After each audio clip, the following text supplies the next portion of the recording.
Hello everyone and welcome to Techstrong TV. Today is Tuesday, August 23rd, and I hope y'all are having an amazing day so far. I'm your host, William Willis, and in today's show, we're bringing you some great content with incredible guests from around the world, so stay tuned. As always, I'll start with our Techstrong news recap, filling you in on the biggest tech headlines from around the world. Then, Alan sits down with Karanjot Jaswal, co-founder and CTO of Cinchi.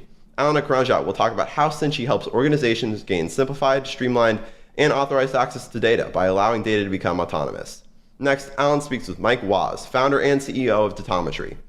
In this interview, Mike explains how Datometry has developed a solution to solve migration issues by allowing existing applications to run on any modern cloud platform without being rewritten or replaced. We then go to RSA, where Alan spoke with Mike Beck, CISO of Darktrace, where they discussed what Darktrace does as a security vendor and the evolution of computing power and data analysis. Then we are re-airing one of our favorite episodes of DevOps Unbound, where Mitch Ashley is joined by Tammy Bateau of Statype and Paul Bruce of Tricentis to discuss the principles and best practices of chaos engineering and how to effectively implement chaos testing to ensure resiliency. We are following that up with an episode of View with Vizard. In this interview, Mike interviews Matt Ulrey, Chief Product Officer for Arculix by SecureAuth, where he explains how passwordless technology developed by the FIDO Alliance will be applied to secure infrastructure. We're then joined by our very own Cody J. Brown, who will hop on to tell us about some of the upcoming webinars. Then we go to Brendan O'Leary for the 16th episode of The Lab with Brendan O'Leary, where he will tell us about this month's milestone GitLab release. We then go to KubeCon Cloud Native Con, where Mitch met with Ted Young, Head of Developer Education at Lightstep. In this interview, Mitch and Ted will talk about OpenTelemetry and announce availability of OpenTelemetry metrics. And finally, we wrap up with 2 more episodes of View with Vizard. Mike first speaks with Renuka Nadkarni, Chief Product Officer of Aryaka, where Renuka explains how remote access security is evolving in the Managed Secure Access Service Edge era. Then, Mike speaks with Catherine McGarvey and Chris Clark from the Cloud Foundry Foundation, where they talk about how an open source platform as a service environment running on top of Kubernetes will provide a much needed boost to cloud native application developer productivity while also streamlining DevOps workflows. And that's what we have coming for you in this episode of Techstrong TV. Let's get the show started. Enjoy. DevOps.com is the #1 online destination for DevOps education and community building. DevOps.com covers all aspects of DevOps, including DevOps best practices and tools, DevOps culture, DevSecOps, business impact, continuous testing, continuous delivery, and more. DevOps.com has the largest collection of original DevOps content, featuring breaking news, blog posts, podcasts, and more. Visit www.devops.com to learn more. DevOps.com, where the world meets DevOps. Hi again, everyone. Here are the headlines for August 23rd. First up, a blockchain analysis firm released a report stating that $1.9 billion worth of cryptocurrency was stolen in the past 7 months. Much of this stolen cryptocurrency is due to the increase in hacks on decentralized finance, or DeFi protocols. DeFi transactions have increased in popularity over the past couple of years, but they are vulnerable to hacking as they are relatively immature. There seems to be no signs of stopping of this crypto theft, though, despite the recent drop in value of cryptocurrencies. Next, the British government announced that human drivers won't be liable for accidents when a vehicle is self-driving. Instead, the manufacturers operating self-driving vehicles will be held liable, according to the country's new roadmap to achieve widespread rollout of self-driving cars by 2025. This could set a global precedent, though, as liability of self-driving vehicles are still a gray area. In addition, the UK is also investing $30 million into the emerging AV market to gain the full benefits that the autonomous vehicle technology provides. Next in the news, DoorDash has announced that it is ending its partnership with Walmart in September. The two companies first partnered up in 2018 when Walmart started using DoorDash to deliver its groceries to the customers. This end of the partnership, though, isn't surprising, as Walmart has been slowly working on rolling out its own delivery service platform, Spark, which now accounts for 75% of its deliveries. And while DoorDash has ended its partnership with Walmart, it has announced several high-profile partnerships with other companies, including one with Facebook for delivering items from the Facebook marketplace. In other news, Hawaii has implemented a new state law stating that a sacred mountain of the native Hawaiians, Mauna Kea, must be protected for future generations. and that science must be balanced with culture and the environment. This marks a shift in policy, as for the past 50 years, the astronomers have controlled the summit. Native Hawaiians want to preserve that site and other sacred sites, but business and political leaders desire astronomy to support jobs in Hawaii's tourist-heavy economy. This will be an interesting case study to whether or not astronomers and Native Hawaiian people can work together to study science responsibly from a culturally significant land. Next up in the news, major automobile makers have announced that they will begin replacing gas-powered muscle cars with those that run on batteries instead. Stellantis' Dodge brand said it will stop making gasoline versions of the Dodge Challenger and the Dodge Charger muscle cars by the end of next year, and that the factories that make them will transition to making all-electric cars. General Motors has also recently said it plans to build an all-electric Chevrolet Corvette. The reasons that are being stated for this shift are due to electric cars being faster off the starting line, having better handling, as well as stricter government pollution requirements. However, it will take a few years for these gas-powered cars to go away completely. On Digital CXO, we have an episode of Digital CXO Insight Leadership, where Mike Vizard talks to Brendan Howe, Vice President and General Manager for Blockchain at VMware, and Alim Karim, Director of Product Management for VMware, about why decentralized applications require an enterprise-grade blockchain platform. On Security Boulevard, we have an article discussing the Ransomware Task Force release of the blueprint for ransomware defense. The blueprint consists of a set of 40 actionable and achievable safeguards to guard themselves against ransomware. These recommendations are meant to help small and medium-sized businesses, as approximately 43% of cyber attacks target these businesses. And finally, on DevOps.com, we have an article looking at a survey of over 200 DevOps and IT information security professionals, showing a steady DevSecOps progression. Mesmo recently released a study showing that 62% of the respondents are actively evaluating use cases for DevSecOps. The survey also took a look at what the challenges that organizations face when it comes to implementing DevSecOps. To learn more about the findings, go to DevOps.com. And that's what we have for today in Techstrong's News Recap. CISO Talk, to hear how real-world CISOs are dealing with today's real-world issues. From enabling secure remote workers to accelerating secure cloud adoption, defending against a pandemic of security attacks and beyond, CISO Talk covers the cyber topics you want to learn about. With your hosts, Unisys CISO Matt Newfield and MediaOps CEO Alan Schimmel, featuring a revolving panel of CISO cyber experts. This is where CISOs talk. Join us on digitalanarchist.com and techstrong.tv. This is Techstrong TV. Hey everyone, welcome to another Techstrong TV segment. We've got a first-time guest, new company to introduce you to here to our Techstrong audience. Let me introduce you to Karen Jawal. I hope I didn't mispronounce it. Karen is how we're going to refer to him here. Karen, welcome to Techstrong TV. Thank you. It's a pleasure to be here. Just so we, for the record, have your name straight, was that close, or you could say it? I can say it. It's Karanjot Jaswal. Karanjot Jaswal. Very cool. All right. Name of the company. Well, I didn't even say the name of the company. Why don't you do it, Karen? Sure. So the company is Cinchi. Cinchi is leading the next tech revolution to help organizations gain simplified, streamlined, and authorized access to data. So Cinchi provides the world's first comprehensive data-aware platform that unlocks data from enterprise apps and connects it together in a universal data network. And that's really what we're all about. So I'm the co-founder and I'm the CTO at Cinchi. CTO. Fantastic. You know what? Give us a little bit of your personal story, if you don't mind, how you came to co-found Cinchi. Sure. Yeah. So my background was always in technology. So by education, I have a degree in computer engineering, but post that, I actually went into working for large enterprise organizations, primarily financial institutions, delivering technology solutions in that space, managing the delivery of complex transformational initiatives. And really, being in that situation, I saw firsthand the challenges associated with data integration.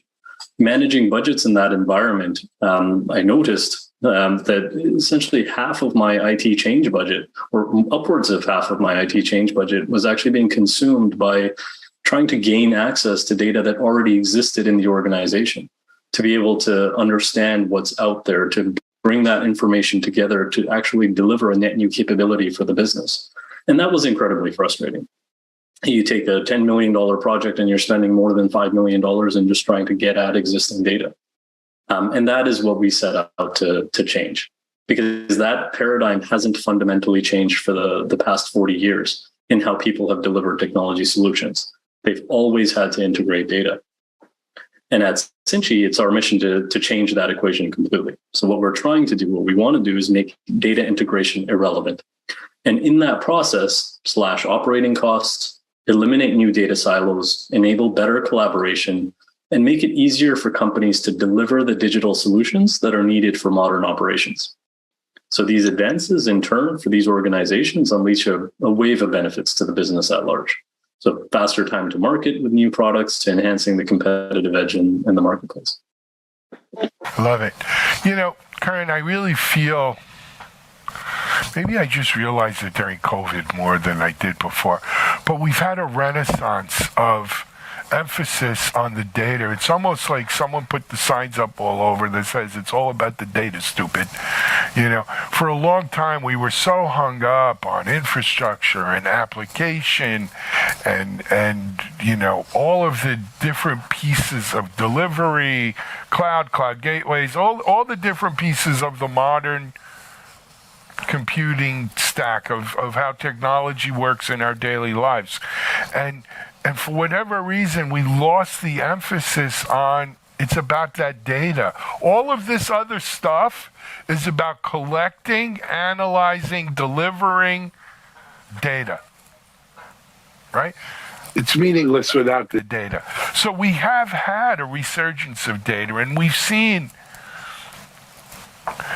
you know what, the cloud brought a exponentially cheaper data storage paradigm to market. But as often happens in technology, right? Oh, you made it cheaper? Good. Well, I'll just store a lot more of that, right? So that you know, kind of advantage, if you will, was quickly I remember when Microsoft Windows came on, just like 5 3x5 or the bigger 5-inch floppies, and then all of a sudden, boom, CDs came out, and it took, you know, a friggin' 6 gigabytes on a CD or a DVD, whatever. Same thing happened with cloud storage and data. All of a sudden, oh, you could store more data. Great, I got lots of data to store, and we started storing more and more. Now, and it almost seems like we have an insatiable appetite for data. And you're right. For many of us, right, data is inextricably linked to what application we collected it in, or, you know, where we're going to use it. Yeah. Kind of separating out the data from, you know, the app and so forth would seem like a no-brainer. Why do you think it hasn't been done till now? Honestly, I think a big part of when you look at the evolution of data and this technology stack, as you described, to a certain extent, it's kind of inevitable that things have played out the way that they have.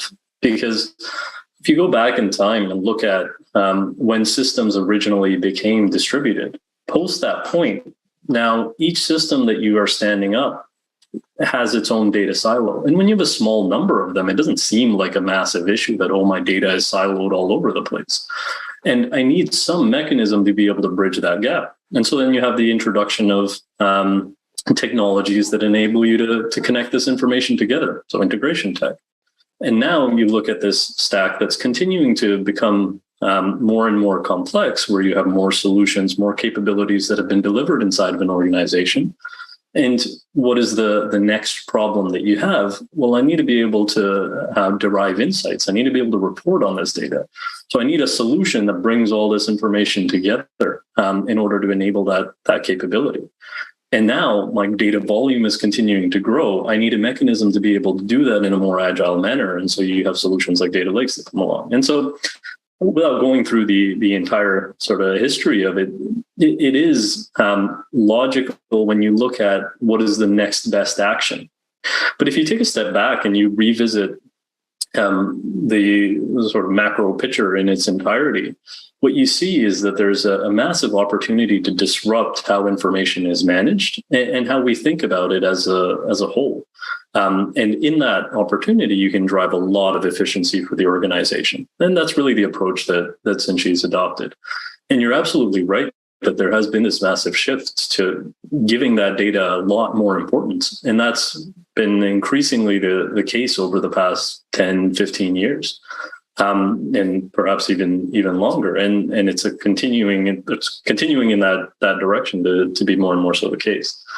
So it's critically important that we think about this information not in the context of what is the particular business solution that it is driving, because that tight coupling should not exist. An application needs to be thought more so as an experience around that data. It's a means of interacting with that in an efficient way. It's not the only way to get at my data. Whereas today, that is very much the setup is if I want to use my information, I'm constrained by what the application allows me to do and what its experiences enable me to do.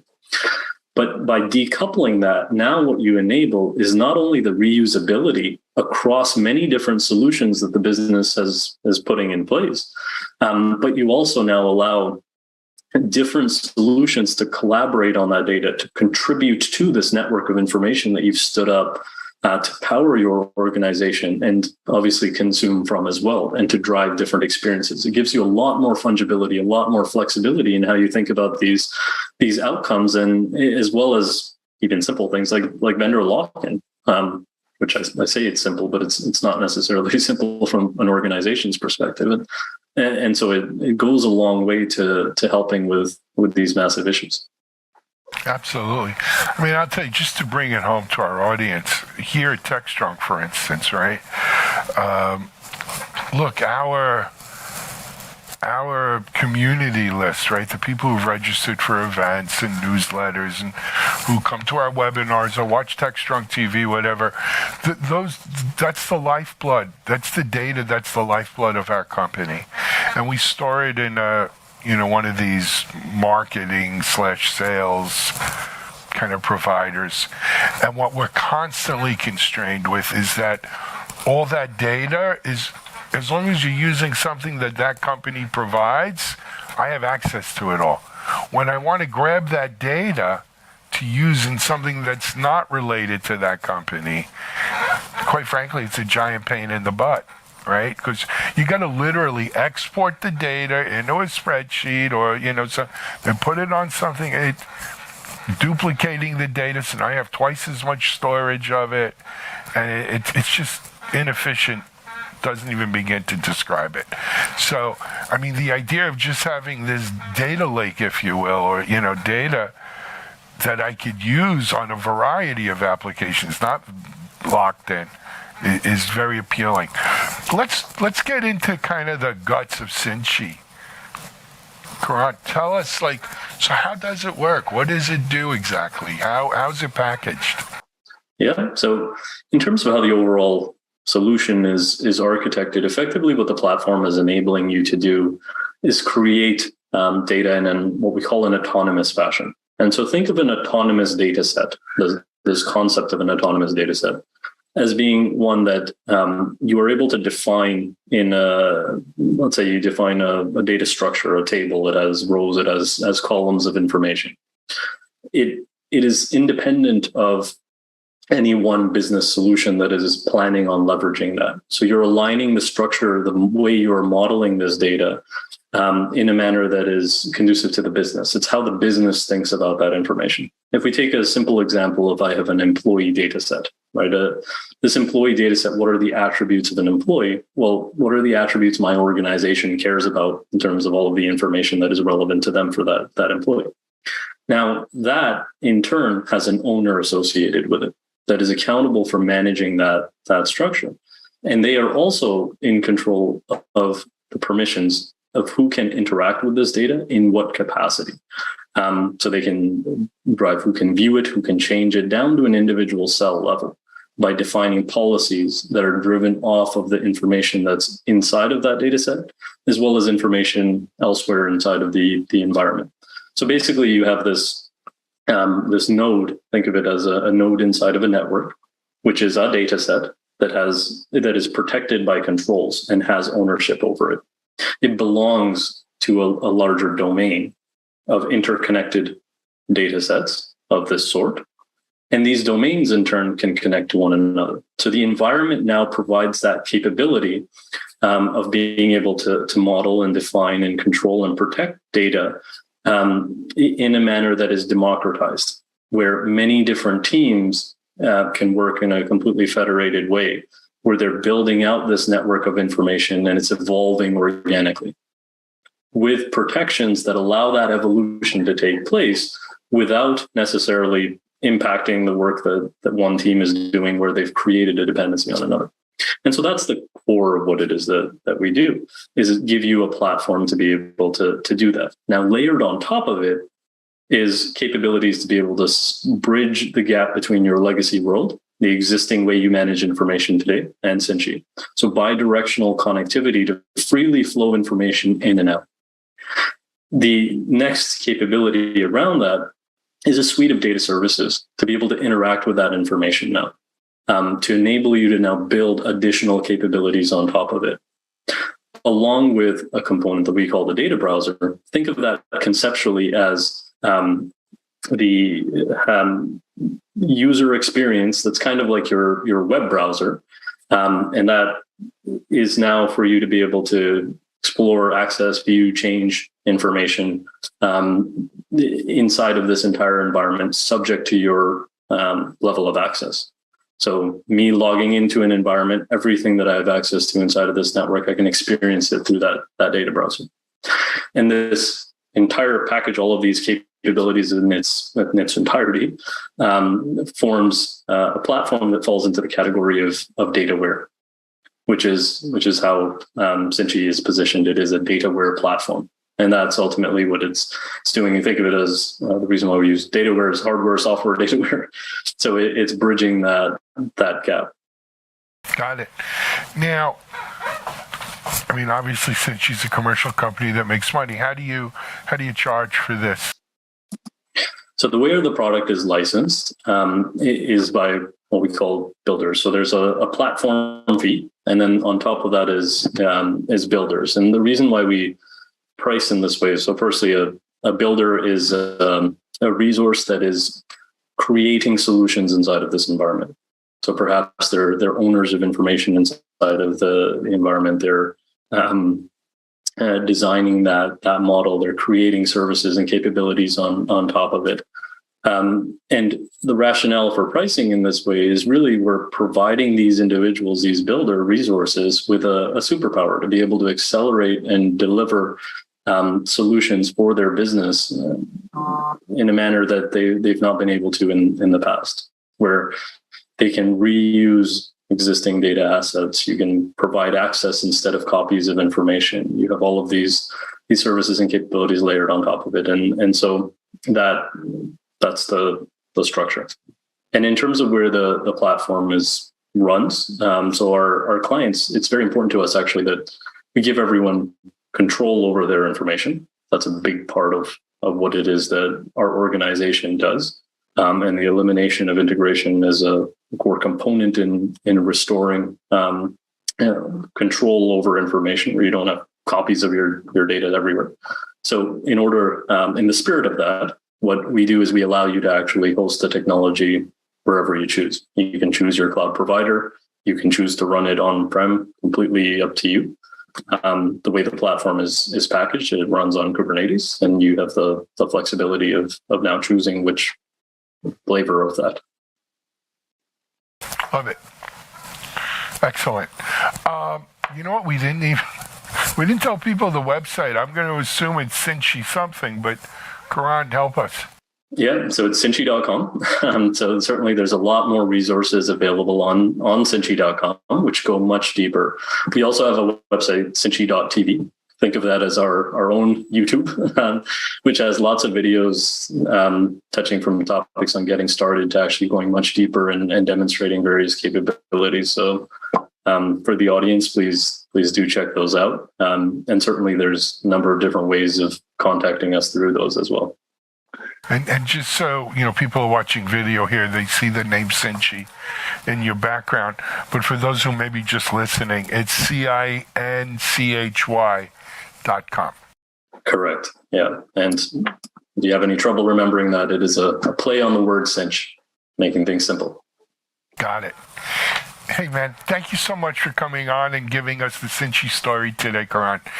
Best of luck. We forgot to mention, Cinchy was also named a Gartner Cool Vendor, right? And for those who follow that kind of thing, congratulations on that. Come back, keep us posted on what's going on and developments here, okay?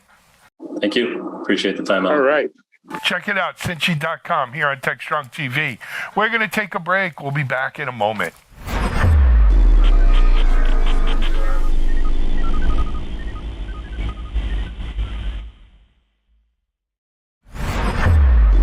This is Techstrong TV. Hey everyone, welcome to another Techstrong TV segment here. I've got a first-time company that we have not highlighted before. I want to introduce you, and a first-time guest I should mention. I want to introduce you to Mike Wass. Mike is with a company called Datometry. He's going to spell it for us and give us the URL. Hey Mike, welcome to Techstrong TV. Hi Alan, great to be here. Thanks. Nice to have you. So, if you don't mind, let's get that out of the way first. Datometry, how do you spell it? And where do people go on the web to find the company? Datometry, Datometry, and our URL is datometry.com. Excellent. All right. Mike, why don't we start with, if you don't mind, let's give people a little bit of, the Mike Wass story. And then a little bit of the Datometry story. Absolutely. So I'm a database geek.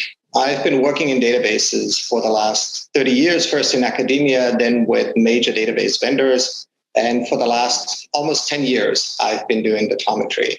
And one thing that, while working on databases, working on the vendor side, was kind of becoming obvious to me was, it doesn't matter whether you have the better, faster, or cheaper database. The biggest problem for people to move between databases is that they build all these applications on top of their database. And it's just incredibly difficult / impossible to move these applications. And so over time, major enterprises end up with this large database fleet of all sorts of databases that they adopted over the years, never get to consolidate, and never really get to move on. And so the Datometry story is really kind of born out of that experience, both as a vendor, but also on the customer side, where I was looking at moving an enterprise out of a database commitment that they've made for a couple of decades, and we were unable. And so with Datometry, the idea here is, what if we introduce an abstraction between the application and the database that sits in between, and that acts as a real-time translator, so that your application, speaking whatever language it speaks, what it was originally developed for, can now talk to pretty much any other database. You wouldn't have to migrate, you wouldn't have to rewrite your code, you wouldn't have to reinvent the business. Just take your application, slap Datometry under it, and now you can run on, for example, a modern cloud database. That's really the idea behind Datometry. I love it. Mike, back in the .com days, I worked for what we called an ASP. I helped put together an ASP. We wound up going public and everything, application service provider. And we had a whole fleet of applications that we were offering in a hosted environment. This is before there was a cloud, right? And all of ubiquitous bandwidth and all of that. But the interesting thing is we had a common problem there that even back then, people wanted their, library of applications. To give you an idea of how old it is, we're talking PeopleSoft and Onyx and some of the Oracle things and Lawson and Lotus Notes. But anyway, people wanted a common data set that ran across that all these applications ran on top of, right? So that I didn't need a separate database for each application, and that we could, because then you could look at the data sets across, not just per application. And we were always in search of what we called the miracle layer, that somehow was going to abstract the database, right? Abstract the data from the database, but would plug in. We didn't have APIs back then like they do now even, but that somehow we were going to write connectors to the individual applications that would allow it to pull from an external data source, which many of these applications back then were not set up for. Right? Oracle apps didn't work without Oracle database, obviously. We never did it, by the way. .com boom bust came when they went bankrupt, everything else. So are you saying you've now solved this problem? We solved the problem, but with a different technology. And in a subtle technology, in the sense that in the past, a lot of folks looked at this saying, hey, can we just unify all databases so that at the application level, I see one database? And then all I need is one universal database programming language, and I can rule them all. And that's the idea of data virtualization. It's been around for a long time, but as you know, it's never really caught on that much. And the problem with that is that you first have to migrate all of your applications to use that universal language.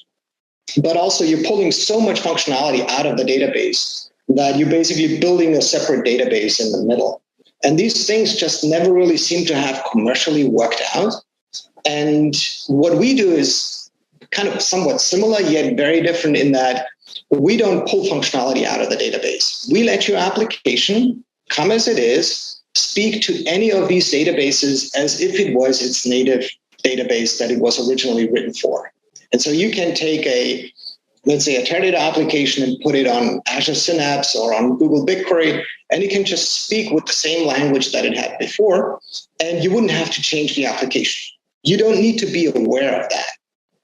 And to kind of give you an idea of just how seamless this can work, we recently had a major logistics company re-platform their workloads off of their on-premises data warehouse.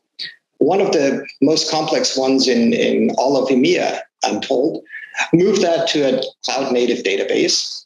And our champion there was, during the implementation, so impressed by how seamless this works that he decided not to tell his users when he cuts them over. Now, keep in mind, this is a mission-critical system. This is open heart surgery. And he cut over 5,000 users on a weekend from one database into a cloud database without telling them. And nobody knew. No accidents. Wow. They're like, all right. Can you imagine? IT operations usually are never smooth, but re-platforming a database without telling anybody, that's kind of a whole new league. Yeah, that's crazy. I mean, people would lose their job for that. But that's great. So where's the magic then? How does this get done? I think there are a couple of things that you can tell us. We're good. Well, first off, it is engineering. It's hard engineering. And when you think about the work that we needed to do was really around implementing several surfaces of databases. And that's just a really huge amount of work that needs to be done. And a lot of people, when I started out with Datometry, said, it's probably going to take about 20 years, huh? Do you think? And back then we're like, well, we think we can do it in 5. First off, you need the right team. And I'm super proud, honored, and humbled to have assembled a team of experts who have that necessary, not only skill set and talent, but also that conviction to make that happen.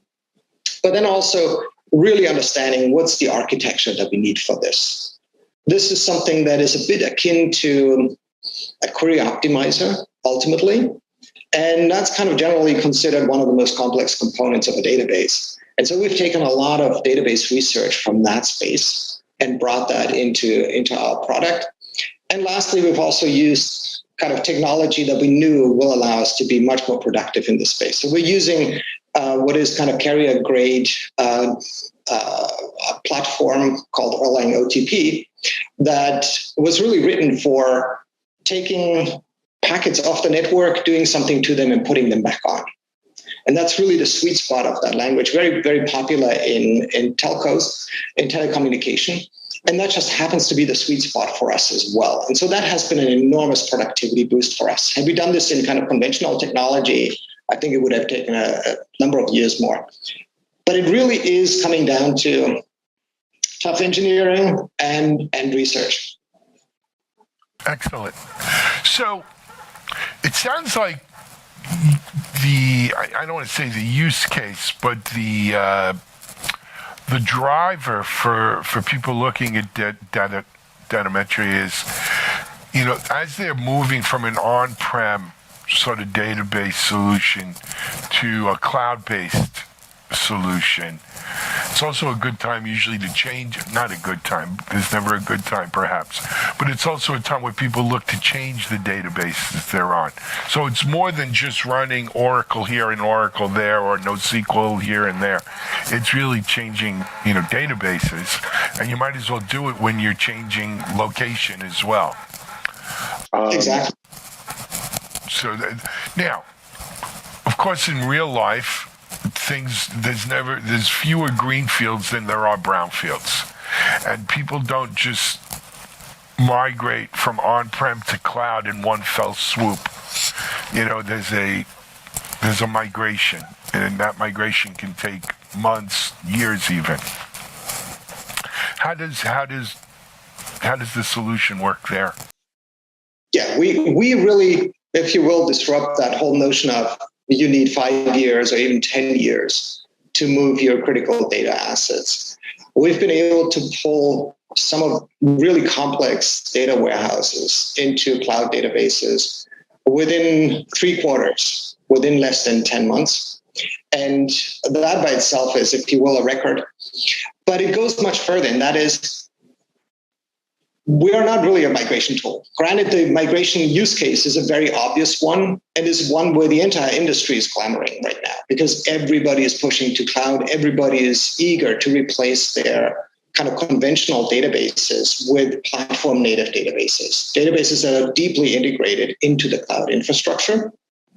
But think about it, we're really kind of this abstraction that makes a lot of other things now happen. We're almost like a Swiss Army knife of database connectivity. And the next step here is every major enterprise today, as I mentioned at the beginning, has a lot of different databases. And recently I asked an IT leader at a major investment bank here in the US, how many databases do you have right now? How many database types? And very quickly they came up with about kind of ballparking it at about 150. And then I asked them, so how many do you really think you need? And they couldn't really enumerate more than about 8. All the other stuff are databases that they effectively picked up at some point in time, but couldn't shed. And there was never enough time and money to shed these, because there are applications running on them and they're perfectly fine, never change, a winning team. And so they ended up with this massive database fleet. But the next kind of step here in the datametry story is really about consolidation. The classic virtualization benefit, if you will, that, you can put 10, 20 of these different application stacks now back onto just one database or onto 5 databases, but you don't need 150. And so that's kind of really the next step here. And it's the same technology. That's the beauty about it. It's not like we're building something new for this. It's the same technology that enables that.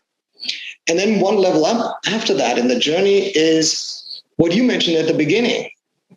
You want your applications to access data in different databases, and you don't want to shovel the data back and forth. And so with our technology, you make that also happen, because now your application can pull data from database 1, from 2, from 3, and so on and so forth, completely seamlessly. And so there's a really large journey that enterprises are currently embarking on. Migration is really just the starting point for us. The classic virtualization benefits of consolidation and optimization and just really streamlining IT is what we're gunning for in the next chapter here. Excellent. This is, having sitting where I sit, right, Mike, I have a unique view of the market. And I often say to people when they find out about a company, about the time, Say the name for me again. I don't mess it up. Datometry. Yep. You know, people say, wow, where did this company come from? This is great. What a great solution. It's like, you know, and it's like, yeah, it's another one of those 10-year overnight successes, right? People don't realize as a founder, you know, you put your blood, sweat, and tears and you build something, and it takes, you know, a lot of things don't get built in 3 months or 6 months or even a year. It takes time to build a company. It takes time to build solutions, and it takes time to build a market.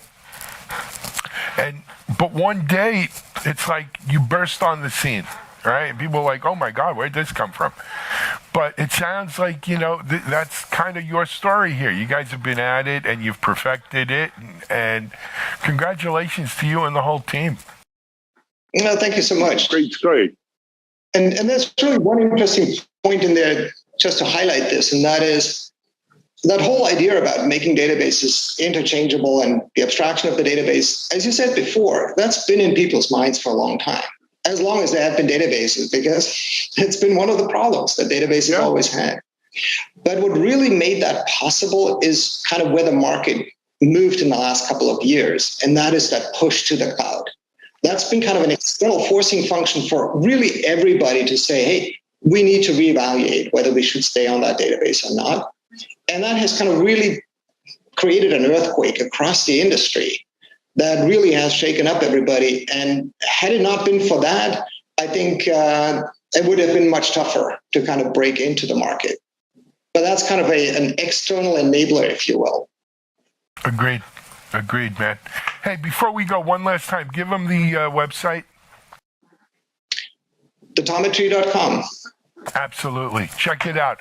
Mike, thanks for coming on Techstrong TV and keeping us posted on this. It sounds great. We look forward to hearing more from you. Thanks, Alan, for having me. All righty. Datometry.com. Mike Watts here on Techstrong TV. We're going to take a break, and we'll be back here in a moment on Techstrong.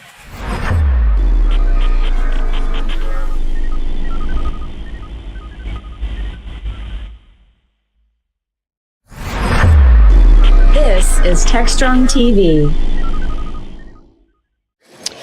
Hey everyone, we're back here live at RSA conference. It's our last day of RSA coverage. Well, it's also the last day of RSA conference, so it's a good thing that it's our last day of coverage. There wouldn't be much to cover tomorrow.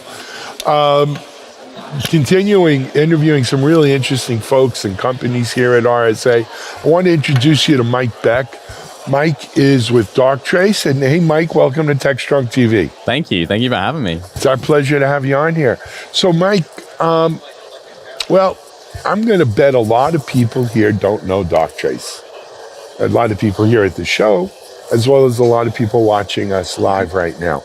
So, I guess we should need to start there. What's Darktrace about, and maybe a little bit about you? Cool. Yeah. Thank you very much. So Darktrace is 9 years old now. We were born out of Cambridge in the United Kingdom. Mm-hmm. And we've always done machine learning and AI. So that's always been what we've done.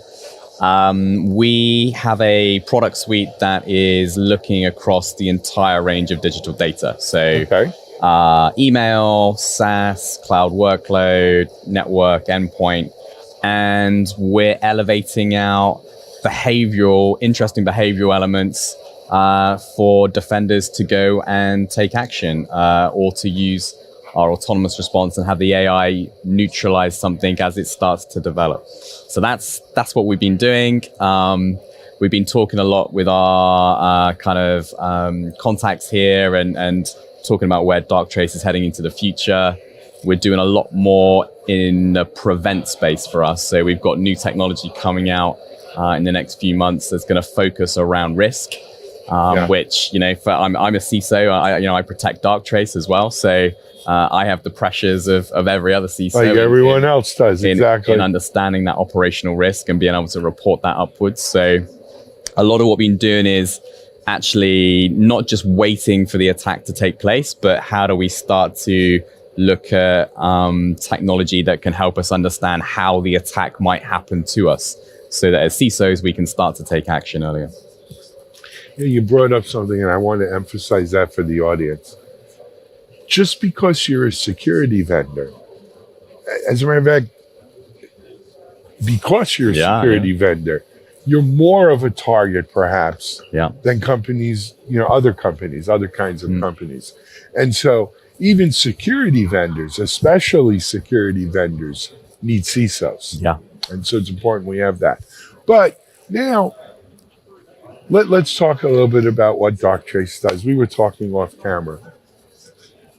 In the 25 plus years I'm in security, a bit of a holy grail has been we could detect attacks without an agent, without this, just by the behaviors that we see, heuristics and all of these things. The landscape is littered with companies who said they could do it 20 years ago. There's been a few successful ones, but really, you can't make wine before it's time, right? And we didn't have the technology 20 years ago, 15 years ago that we have today. Yeah. We didn't have the ability to really kind of, like the whole big data thing, right? Whether you want to call it ML, AI, or what have you, right? We didn't have the ability to really wrap our heads around massive amounts of data and do the analysis to see the patterns, to see the anomalies, if you will, right? That can clue us in to something's, not right here. I've mentioned a few of the things. What are also the other kind of big triggers that have allowed Darktrace to be successful where other companies frankly haven't been? Yeah, great question. I think there's a couple of elements there, right? I think as data science has come an incredible way in the last few years. Yes, it has. Compute power has come an incredible way, over 10 years, what we can do now, particularly with inside cloud workloads and getting the compute power we need to crunch the data. So that's kind of shaped the environment. I think the stream of talent that underpins that, I know inside Darktrace, the effort that we go to get the right data engineers, the right scientists come into the mix. That's an important part of the puzzle. And then I think, if I look at the kind of success of Darktrace, where we were when we first started this 9 years ago, utilizing machine learning and AI just wasn't really part of the security mindset. Like, it wasn't believable that was something that you should bring into your stack. Yep.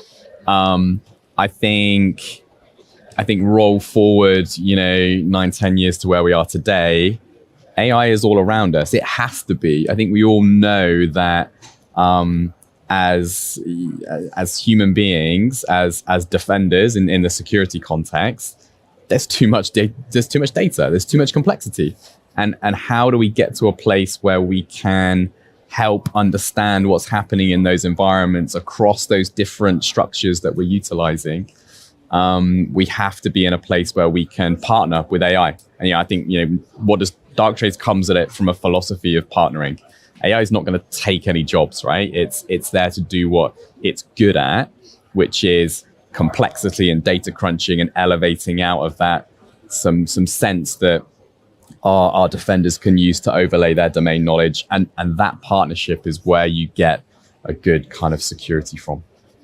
So I'll tell you, I don't want to go off a lot philosophical on you, but I think part of this whole, wrapping your head around this whole concept is tied into what you believe the ultimate fate of the universe is, right? Because, one of the things we've seen in security and in technology, as well as in the universe itself, is that as time goes on, the complexity increases, right? Because you have more data and more nodes and more things going on and more stuff. So it gets more and more complex. And as a result, you need more and more complexity, more and more AI, more and more magic, right? To wrap your head around that.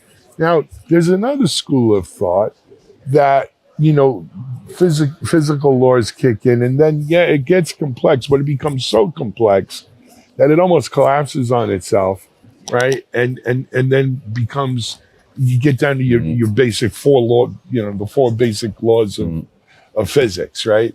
And that, by and taking it to this analogy, utilizing the technologies like AI, and our AI gets better, and our ability to handle bigger data, graphs and so forth get better, we actually can simplify and become elementary about recognizing these kinds of things. So what school of thought are you in? I love these questions. I think I'm in the first camp. I think, when we look at the transformation that we're seeing today, if you look at the kind of new technologies that are available, I think, even if we take kind of a different domain like fintech, right? I think, there's a changing shape to how we want to conduct transactions and interact in financial systems, and the new technology, blockchain technology that kind of wraps around that. You can't walk around, kind of major cities now without seeing kind of crypto advertising kind of all around you. And I think that's a really interesting space that it's heading. I think you're going to see, again, with compute power, there's still so much possibility of where digital transactions take shape. We hear about the metaverse all the time. We don't quite understand it yet, where that's going to take us. True. But I think, technologies that help us understand what's happening in amongst that, and a construct that we use a lot in Darktrace is explainable AI, right? How do we kind of understand and not black box it in a way that, we can make sure end users understand what the AI is picking up on and why it's picking up on it. So I think when you augment those technologies, you get to a space where you have to be using AI to help understand what's happening there, because I do think, my opinion is that it just keeps going. Gonna keep going. All right, cool enough. Let's talk a little bit about RSA and Darktrace. Please. What's been your experience this week? I'm sure you've had this from everybody, right? I think everybody's just the energy, the buzz to be in person, just to be in person again. And I know, we were thinking about, are people going to come? Is it going to be the same? Gartner's taken place at the same time. So what's the split? This is huge. This is off the scale that, Well, it's off the COVID scale. Yeah, it is. But you also got to remember, this is half of what it was. True. In 2019 and even 2020. True. But I think just to feel the buzz again is to have this many people talking security, thinking security, being around it is. How's the reception been for Darktrace from these folks? It's great. I think, we hosted a big dinner on Tuesday with our customers. It's always nice to kind of meet, when all of your customers are in one space, like why not kind of bring them in? So it's great to sit down with people and kind of talk about how they're utilizing the technology. We've been kind of showcasing our prevent technology and going into the risk side. And that was kind of a huge part that we wanted to kind of talk to people about, and it's been really well received. I can feel in the conference as well, and in some of the talks, a lot of people are feeling like cyber insurance premiums are going up. I was in a talk on Tuesday, and somebody mentioned insurance and the whole room just groaned, right? Like everybody. I just had someone from a cyber insurance company here. Yeah, it's and so. When we think about building our controls in our environments, when we think about using our experience as CISOs, latching on to, kind of incidents as they occur, how do we kind of move to the left again and bring about an understanding to the CISO is how do we mature the controls without trying to get into incident response? So I think that's been really interesting. Cool. Hey, man, I want to thank you for coming on. Thank you for having me. I think we had a good discussion on stuff. We didn't mention websites. How can people get more information on Darktrace? Thank you. I appreciate it. Darktrace.com. Easy enough. And yeah, go there and you'll pick up on our technology and how to contact us. So yeah, please. Excellent, man. Check it out, doctrace.com. It's a technology whose time has come. We're going to take a break here at RSA. We're getting close to lunch, but I think we have another interview or two maybe before we break. So stay tuned. We'll be right back.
Well, welcome to another episode of DevOps Unbound. We're talking about chaos engineering, very hot topic. And we've got a couple of experts here on our panel today. Let me first start by reminding you that DevOps Unbound is a twice monthly recorded on Techstrong TV. You can check us out and watch us there. We're also, past episodes are also available on DevOpsUnbound.com. And we also do a live roundtable once a month in a webinar format. But it's similar to this, but the audience can participate with us in a very engaging way. So we love that you're here either on a pre-record or with us live on roundtable events. And of course, we'd love to thank our wonderful sponsors from Tricentis. They are sponsors of this series and been really great. Chantel and Jody have been really great to work with in planning some of the topics and guests and things that we do. So appreciate Tricentis being a good partner. Well, let's get to our topic. We're going to talk about chaos engineering. Before I do a little bit of an intro to that, let's have our two panelists intro themselves. Tammy, would you start? Tell us a little bit about you and who you work for, what kind of work that you do. Sure thing. Thanks, Mitch. Hi, everyone. My name's Tammy Bryant-Buto, and I work at Gremlin. I'm a principal site reliability engineer. I've been at Gremlin for 4 years. I get to do a lot of chaos engineering. So Gremlin is actually a chaos engineering platform. I do a lot of work of Gremlin on Gremlin. And actually, really interestingly, over the last few years, I've got to see how so many different companies practice chaos engineering because they're our customers. So like JPMC, Target, Walmart, so many more from all over the world. And yeah, bring a lot of interesting experiences along with me everywhere I go, which is fun. And before this, I worked at Dropbox as a site reliability engineering manager. And I was also at DigitalOcean and the National Australia Bank. So been working in the reliability space for 12 years now. Fantastic. Amazing experience. So we appreciate you here being here to share it with us. How about you, Paul? So again, my name is Paul. I work with Tricentis in incubation and in customer engineering, especially with NeoLoad, the load testing product that they have, the platform there. So yes, there are a lot of names that we actually share between Gremlin and Tricentis. And just in the Fortune 1000, it's very hard to not be bumping elbows, especially around communities of practice. So, you know, other communities of practice that I tend to be part of are my local Boston DevOps and DevOps Days. I organized the DevOps Days Boston event. I also run some of my own events around observability and security. Just kind of as sort of sandbox to give new people space to do that in a vendor agnostic way. So aside from really appreciating some of these kind of conversations, it's not surprising that we find ourselves not so much stepping on each other's toes, but finding ourselves in the same rooms, right? Talking with similar people because they have particular problems and challenges, and they're looking at, how do we move from a traditional model to a more modern model? What's good about certain approaches and technologies, and what's bad about them, and how do we need to right fit this stuff? So I get to speak with a lot of our, especially Fortune 100 customers, who are in the place where, from a maturity perspective, they have the building blocks of all the other things that are good enough to get to the point where they're actually able to start talking about chaos, or maybe resiliency is a little bit more corporately convenient to say it. In some circles, that's a little more palatable, right? Yeah. Well, and also folks may notice my co-host, Alan Schimmel, who's also CEO of Techstrong Group, is absent today. He's on hiatus. Well, he's on special assignment. He's at another venue doing some other things. So he'll be back with us on our next episode, of course. So chaos engineering, I know it never happens, but sometimes we throw about these terms, people adopt them, people make them their own, and it turns into something it's not, co-opt them. And oftentimes if you're approaching this as a new topic, or something you're looking to learn about, is like, well, what is it? And I know you all have been doing this for a number of years. Maybe we give folks a working definition of chaos engineering. Tammy, you want to start? Yeah, sure. Yeah. The one that I like to use is thoughtful, planned experiments designed to reveal improvements in our systems. So, and when you think about it like that, this helps you understand how it's changed over the last 10 years. Chaos Monkey was created 10 years ago now, and that was more about like randomly shutting down EC2 instances, like very narrow, small view of chaos engineering. It's grown so much over the last 10 years. So I like that thoughtful, planned experiments where we're looking to make improvements. Yeah, I can't do much better on that, other than to add to at the end of that statement was systems. And systems, as a DevOps nerd, right? Systems are the multi-body problem, which is the people, process, and technology. So, we oftentimes think that chaos engineering is all about our systems and the resiliency of our systems, but it has a lot to do as well with proactively understanding how to prevent, or how to flesh out a plan. This idea that you had in your mind about how you would respond to certain things. Well, let's actually try that. And maybe we don't just try that straight up in prod right off the bat. So, it's interesting. It's funny that you mentioned 10 years ago, Chaos Monkey. Seems like it hasn't been that long. Wow. But that sort of started the conversation and us thinking about it. It's this chaotic, send something out there that's going to randomly try to break things before they break and find where those flaws are. And while that's an element of it, your definition, Tammy, also puts more of an SRE engineering mindset to this too, right? We need to be able to measure and find out where we have the flaws, because just because something breaks doesn't mean that's where the break fix needs to happen. I'm curious, and also, why does this overlap so much with SRE? You could argue it overlaps or intersects, works closely with observability, some of the testing work that you do. There's a lot of things that kind of live in this space together. How would you make sense of that? How do you fit that together for people? Paul, why don't you go? Well, I think some sense of, in the old days, right? Mm-hmm. It used to be there were different people for different reasons, and there was a process, and it took a long time. And in many ways, that was because there were a lot of things that kind of batching up. 15 years ago, continuous motions were not the primary default. And so there were large, big batches. Now we're in a lot of small, and especially with distributed systems, right? Especially with distributed architecture, fantastic. We solved for a problem, which is how do we be able to update these things independently? But as it turns out, they're not really independent, especially when you ship them up to a cloud. Now, all of a sudden, you introduce network latencies that you didn't expect. When you change architectures from sort of synchronous to asynchronous, right? That really changed the equation of what you need to ask.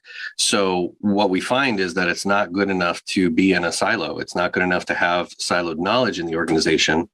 It's not just enough to, let's say, run a performance test and barf somebody a report that has nothing to do with what was the impact to the server's services, right? And also, even on a perfect day, if that happens, we're still only testing a certain amount of the distributed happy path, as I would call it. Where resiliency engineering comes into play is when we start to say there needs to be a way to not inject faults, but to Tammy's point, to be able to hypothesize what happens if and when. And so, in a strict performance and reliability engineering, like when I go and engage customers and we have these discovery conversations that exposes what's their practices today and where they want to move, one of the things that I find oftentimes not in their purview is the architectural diagrams. Now, architectural diagrams start somewhere and then, stale. And so you have to kind of update those with what's the reality of the system a year after you shipped it, or so on and so forth. But even just being able to draw the boxes on the whiteboard and say, this is the ideal way that the thing is set up, right? You can get these Visio diagrams or these, SketchUp diagrams or whatever from certain people. Well, that's step one. Step two is to actually look at that diagram and go, where are the most likely bottlenecks? Where are the most likely points of failure, or where is the least amount of resilience? And you can start. You need to get information on the table, right? Before you can make any kind of informed hypothesis. Even before, there's things that resiliency and chaos engineering are great for, and then there's a lot of things that it's not. Same thing with where I come from, the old load testing background, right? There are some things that it's great for and some things that it's not. But taking a sense of give the information up front to kind of say, what is the holistic picture? To answer your question, Mitch, I think the reason why we're blending and why this sort of overlaps with SREs is because in the old siloed model, nobody cared about the big picture. Maybe except for the architecture person, or worse, maybe the operations people that are dealing with fires in production, then trying to retroactively find time with the product teams, only to find that they don't have time because they're busy shipping new features and have no error budgets, no time for tech debt, architectural debt, and stuff like that. So it becomes a big cluster when you have that sort of those kind of mentalities in. And I kind of think SREs is almost like mini product, like product managers is one way to say it, but that's got a specific word. Managing directors, right? Of how this thing is actually going to run really well. Pause that for a second, because I'm going to jump into SRE. And Tammy, I want you to get a chance, because you said a lot there, Paul, and we want to unpack some of this. So jump in, Tammy. Yeah, sure. It's interesting. So I'm a CNCF ambassador. And one of the really interesting things is if you look at the CNCF landscape, it's really cool. You can see all of the cloud native technologies on there. Chaos engineering right now fits under observability and analysis. And to me, like what I would love to see in the future is actually that there's a reliability section where we would have tools that are like chaos engineering, but also incident management, alerting. I do feel like these actually fit better under the reliability banner, but that doesn't exist yet. Like, it's actually what we're talking about is very much like future, like forward thinking types of works. It's actually quite new. Even though Chaos Monkey was created 10 years ago, chaos engineering has only really started to become much more popular over the last, I would say, 2 years. And, when I was talking to people 4 years ago, they didn't even have monitoring and alerting observability tools that they were using regularly or that they trusted worked. Now that's changed like 4 years from then. So that's my thoughts there of like where chaos engineering fits in terms of like SREs, how come SREs practice chaos engineering or are fans of it? For me, the reason I do it, and I've done it for many years now, is because for me, it was the fastest way to be able to make an improvement. And that's what you're always trying to do as an SRE, because you're so busy, with all of the other work that you have to do. You're on call. Maybe you're getting paged a lot when you first join a team. You're helping give advice to teams about what best practices are for how to set up everything that they're doing. You're doing automation work. So whenever you can find a way to make an improvement, to like move the needle that you can actually measure and show everyone, like, hey, like we did this failure injection work, we ran all these experiments, and one of my big wins was I got a 10x reduction in incidents within 3 months because of practicing chaos engineering, identifying what we needed to fix, and then just getting those things fixed. Even if it's like a temporary fix until we can do the permanent fix, at least we're not getting paged like constantly. So that's like why I think SREs love chaos engineering. But then the other thing I would mention is that over the years, it's kind of changed, like who is practicing chaos engineering. So I would say like 4 years ago, it was definitely pretty much all SREs that I talked to that were doing chaos engineering. And they either were doing it as part of their role within the SRE team, or they'd actually created another team called the chaos engineering team. And it was SREs doing chaos engineering as a full-time job. And that's all they did. And now, though, what I see is we still have lots of SREs doing chaos engineering, even more than before. There's those dedicated chaos engineering teams, but there's also QA teams that are practicing chaos engineering. That's really popular now, and performance engineering teams. And I'm actually seeing product managers say, we want to do chaos engineering for our products that we're launching. So yeah, it's like expanded, which is exciting.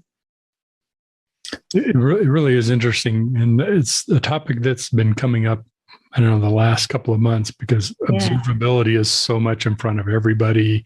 Chaos engineering, all these SRE, all these topics is, I was thinking about Chaos Monkey, and you're mentioning that. That was really just a representation of the world we're now living in, and not Chaos Monkey itself, but everything is changing all the time. And you can't do manual things. It can't be manual break fix all the time anymore, because the environment's changed by the time you might go to break fix it, right?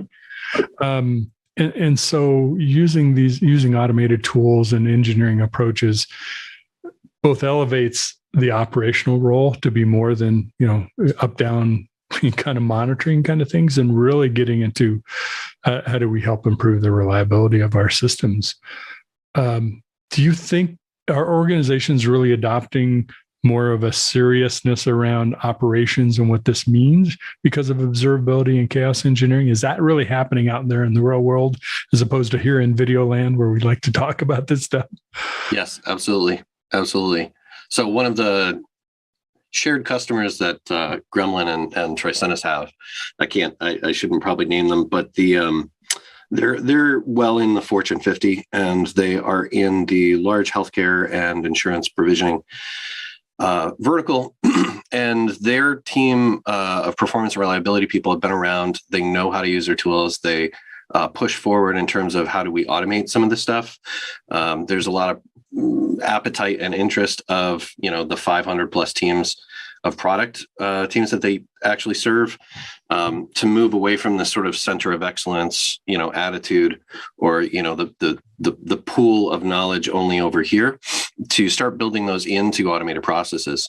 So I was working with them about 4 months ago to make sure that there are proper sanity checks in terms of performance before they actually move on to a big test. Okay, well, a big test, but also moving on in those big tests and done in a frequent basis is the Gremlin, the chaos injection that allows them to actually prove that just because a couple of servers go down, and this is interesting, it's not just about scale. It's not just about the infrastructure, right? Maybe at the beginning, Chaos Monkey and those tools were all about just testing and proving that infrastructure could come back reliably.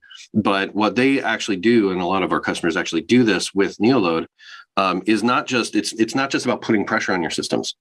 It's about handling these long-running tasks, especially in insurance and healthcare. There are claims processing that takes upwards of minutes to go through all these like back asynchronous queues and stuff like that, from system to system. And what they need to do is they need to push that workload into the system, maybe even use a tool to generate data, push the workload into the system, monitor the little points of how the data is going through the system, and then actually at the end verify that regardless of what happened, because Gremlin was engaged to take some nodes or some servers down, that 100% of the claims that were supposed to go through the system are actually through the system. I would consider that more like data regression right? But it is a reliability factor and a resiliency factor of your system to be able to say, there is a standard set of things that we provide as a community of practice, not a center of excellence, a community of enablement and practice. And we've already built patterns in pipelines that help you take advantage of some of that self-service without having to know a ton about it. There is a standard set of things that we do in the default chaos injections. There's a standard set of things we do to put pressure on the system or to help you push all your data through the system and verify it afterwards. And those two things have to go hand in hand. Mitch, I think to your point, doing things manually, right? There's no such thing as a useful chaos experiment where you're just opening the browser and trying it as one person. You need statistical significance, whether you do that in production. And potentially, there's issues there that I'd actually want to ask Tammy about a little bit later. Or whether you're doing this in a pre-prod environment, it's still teaching you things. It's still helping you build that, okay, we didn't know about that. Let's fix the architecture diagram. Okay, we didn't know that it's going to engage those alerting systems. Oops. And now our storage mechanisms, the people on our storage team are freaking out. And they didn't even know why they were freaking out until we started talking with them. That has to be planned. And you have to have emotional and situational intelligence about your organization, especially if it's a bigger organization, before you start doing these things. It's a great question, which I was going to ask also is, do we do this in production? Is that where the real benefit comes from? Do we do this in test and in sandboxed environments? What do we learn differently from both? I totally get we don't want the security group freaking out when it looks like something's been compromised because we found some buffer control overflow issue. But we do need to know that production is resilient too. I mean, Tammy, where does this belong? What do you do in each of those environments? Yeah, I always like to say, practicing chaos engineering in production, it's a journey. It's not something that people do on day one ever. And, the way to get there successfully is that you do start in lower level environments. My recommendation actually, I love Paul's term community of practice. What I like to do is tell everyone, learn how to do chaos engineering first in a demo environment, not even actually your applications with your data. Just have a demo application. You can get a great one off GitHub called Bank of Anthos that Google created, and it's an internet banking application. That's an awesome one. We can share the link to that and just inject some failure there because it runs on Kubernetes. You can learn more about how Kubernetes works, doesn't work in different situations. And Gremlin has a lot of different attack types. So there's networking related attacks, resource attacks, state attacks. Those are the categories.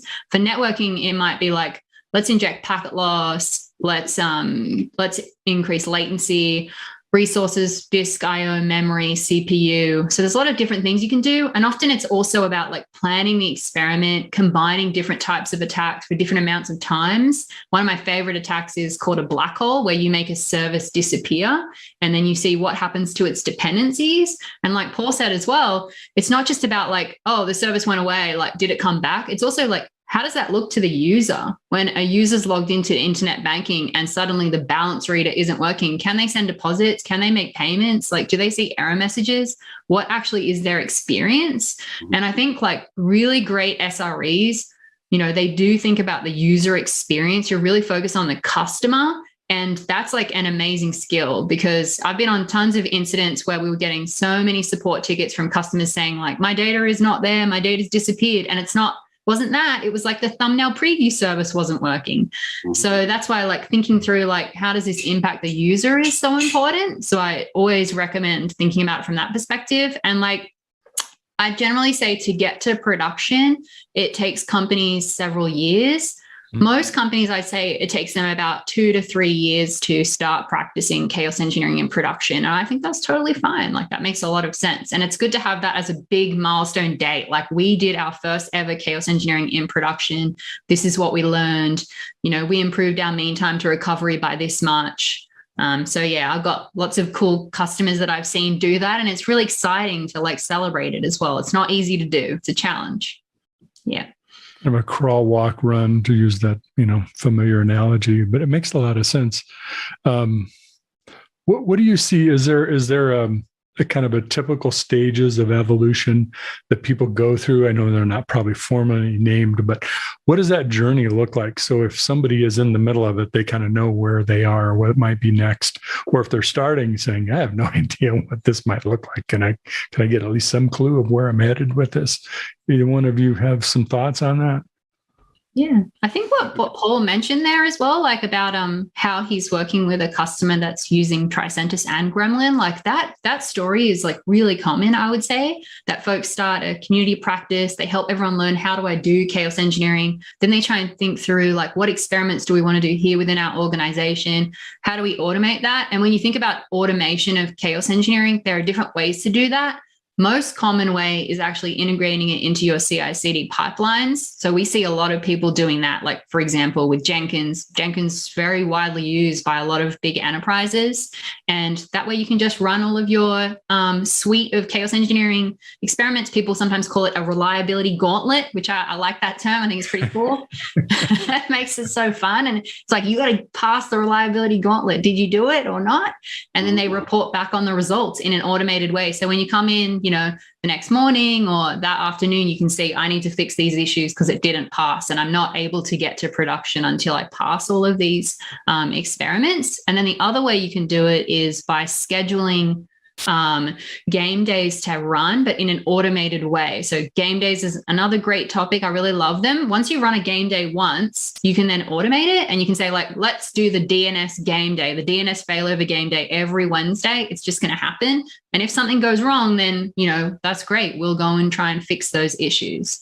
But that's the journey that I see. Definitely like start small, gradually expand your blast radius of teams and experiments and the impact that you're working on. Like I never see anyone be like, let's start really big and then go to smaller. Like, throw caution to the wind. Let's go for the whole enchilada here. Let's bring it all down. That has a lot to do too with like the amount of antibodies for failure and risk and security and all the things that are in these larger companies.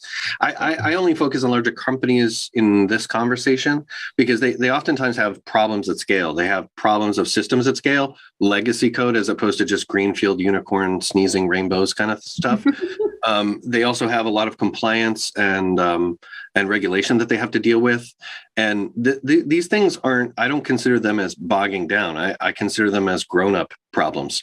You know what I mean? We can argue about the finer points of, what specific PCI compliance thing you don't agree with, but ultimately, like, this is business and there's reasons for Sarbanes-Oxley and stuff like that.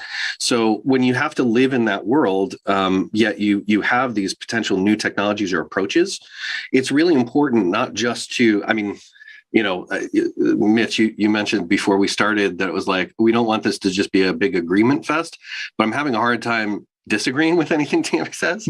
And so if there's any kind of way to sort of challenge, Tammy, what you just said, not the specific points of it, but to take it forward and say, okay, well, the DNS game day, right?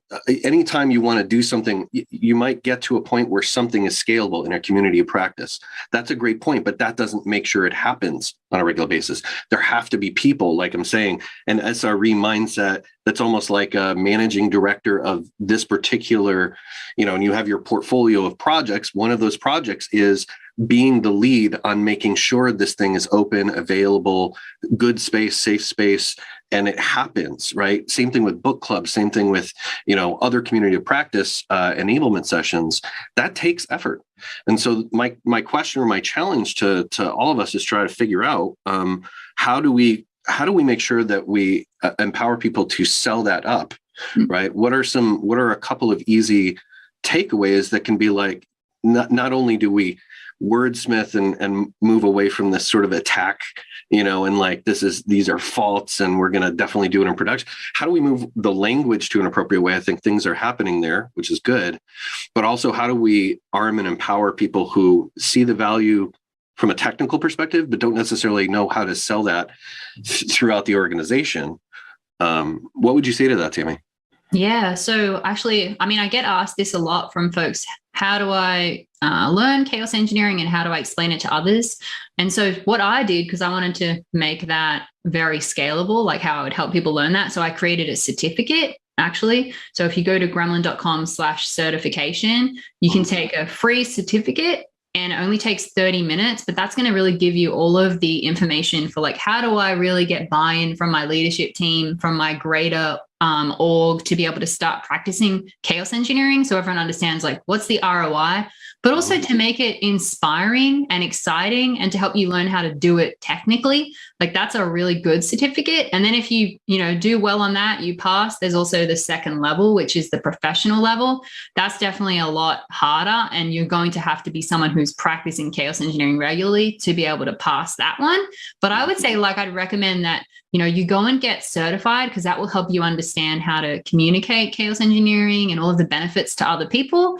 The other thing I did too, which I can share a link for, is I made a demo Confluence wiki site, actually. So many people were like showing me these chaos engineering wikis they'd made. And I was like, these are really cool. Like, I'm just going to collect all the best parts and put it into this one wiki. And then I actually made it public, so anyone across the world can go and look at this like public chaos engineering wiki. Love it. So yeah, and it's got a maturity model and everything. So that sort of stuff is pretty cool. And we're continuously expanding on what we add into this wiki. So it's like an open source wiki for everybody. So that's one of the true signs of an SRE mindset. Right? It's not just do the work and there's no superhero capes, right? That the anti-pattern superhero. No, it's sharing and exploring an area together and kind of helping people, like pushing people forward without necessarily. Yeah, that's super cool. One thing I remember too is I do a similar thing with performance and reliability testing and engineering, and it often comes up is, how do you go from like 0 to something, or how do you go from like 5 miles an hour to like 30 miles an hour or 50 miles an hour? And it is a journey, right? And it takes time. But one of the paradigms that I use, I go back to Kent Beck. He has this notion of the 3X model: explore, expand, extract, which has more to do with, finding good ideas and capitalizing on them and being the leader in X and whatnot. And the explore, expand, extract is, in the explore phase, you're digging a lot of little holes to find where the gold is. And it's the same thing when you're starting out trying to build communities of practice. The emotional intelligence is number one, that you have to start small and find where the actual appropriate is, not something that is cool to you, but something that's really cool to multiple people in your organization, right? At Tricentis, as part of incubation engineering, I'm doing a lot of that. And what I find is to have that idea seeded through many people in the organization and get their feedback, but also if it ends up actually being a great idea, to be able to actually now have, sort of preemptive champions for that thing, because they've started to know and aware of that. That's one step in the explore phase. Expand is now you have something scalable. Now, what do we have to do to put in place from a program thinking perspective to make sure that there's at least a certain amount of time where this is executed predictably for people, executed effectively for looking back and saying, how did this program work? And are we capturing the right ROI metrics? And is it really working, or is it not? Does it need adjustment? And then the extract phase is mostly like, we've got our stuff together. We know how this works, and it can expand to the entire, that 500 teams kind of situation that I was talking about. That takes a little time. But one last part about that paradigm is, in my incubation work, right, I give people time box amount of time. If an engineer comes to me with a good idea, right, maybe it's chaos, right? They want to go chaos testing, something like that, right? Fine. Let's time box that so that it's not like this is going to last forever. Good project management 101, right? Let's also, if you're a great engineer, but you don't know how to sell this upwards and get alignment and agreement with your leadership, or with our leadership internally, or with somebody else, or with the customer, I can put my business analyst hat on and be your business analyst for hire, for rent for a little time, and work together. But the point there is that at the same time you're evolving the actual technical elements of the thing, you always have to be situationally and organizationally aware of how to sell that, how to grow that out, and figure out how to report that in such a way where people go, yeah, sure, carry on, right? This looks good, as opposed to, what are you doing? No, I'm sorry, So that part of it is just, you've got to pair both sides of this. There's a social and business story. There's a technical side story. And I haven't yet found one single person that can always do that in the 45, 60-hour work weeks that we have. You usually have to pair with somebody else to bring that forward. So let me, since we have a good amount of agreement, I'll play the counterpoint here.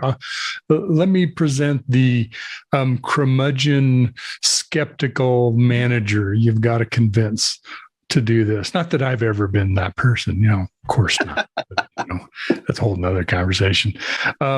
You can imagine let me go to my boss and say, we need to practice chaos engineering. And say, well, yeah, we need to go play on the highway too.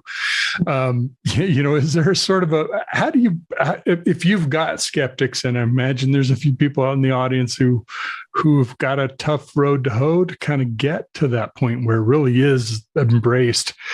Do you go at this as a reliability load testing problem we want to start to work on? How do you do that without kind of being sneaky about it, or do you have to be sneaky about it? Yeah, I think I have a lot of thoughts on this because I've definitely been able to help folks do it, and I've done it myself. So usually, what I like to do is talk about people who've already done this and had great success. So often, before I had done it myself and I wanted to convince other people, I would just say things like, hey, the National Australia Bank that I worked at, they were actually the first bank in the whole world to practice chaos engineering. And here's an article that they actually wrote up that was released. It's in the news. It was a journalist interviewed them about it. They shared all of their wins that they had from doing it. This is a long time ago in 2012. So being able to share something like that, then people go, oh, wow, a bank is doing this. And if banks are doing it, then, I feel like everyone else should do it because they're always the ones that are more cautious than anybody else. And they have all these compliance requirements and regulation requirements. But the way to think about it too is I feel like chaos engineering is a nice evolution on disaster recovery. So if you also link it back to disaster recovery and business continuity planning, then people really understand it. They're like, oh, I do my quarterly DR activities. Instead of doing it just quarterly, let's do it more regularly. Let's make sure we pass DR when we're actually being audited. So you can use chaos engineering to proactively make sure you're going to pass it when the DR day comes. So I like that. The other thing that I do at the moment is in 2018, a really amazing book was published called Accelerate. And that book is awesome. It talks about how to practice game days.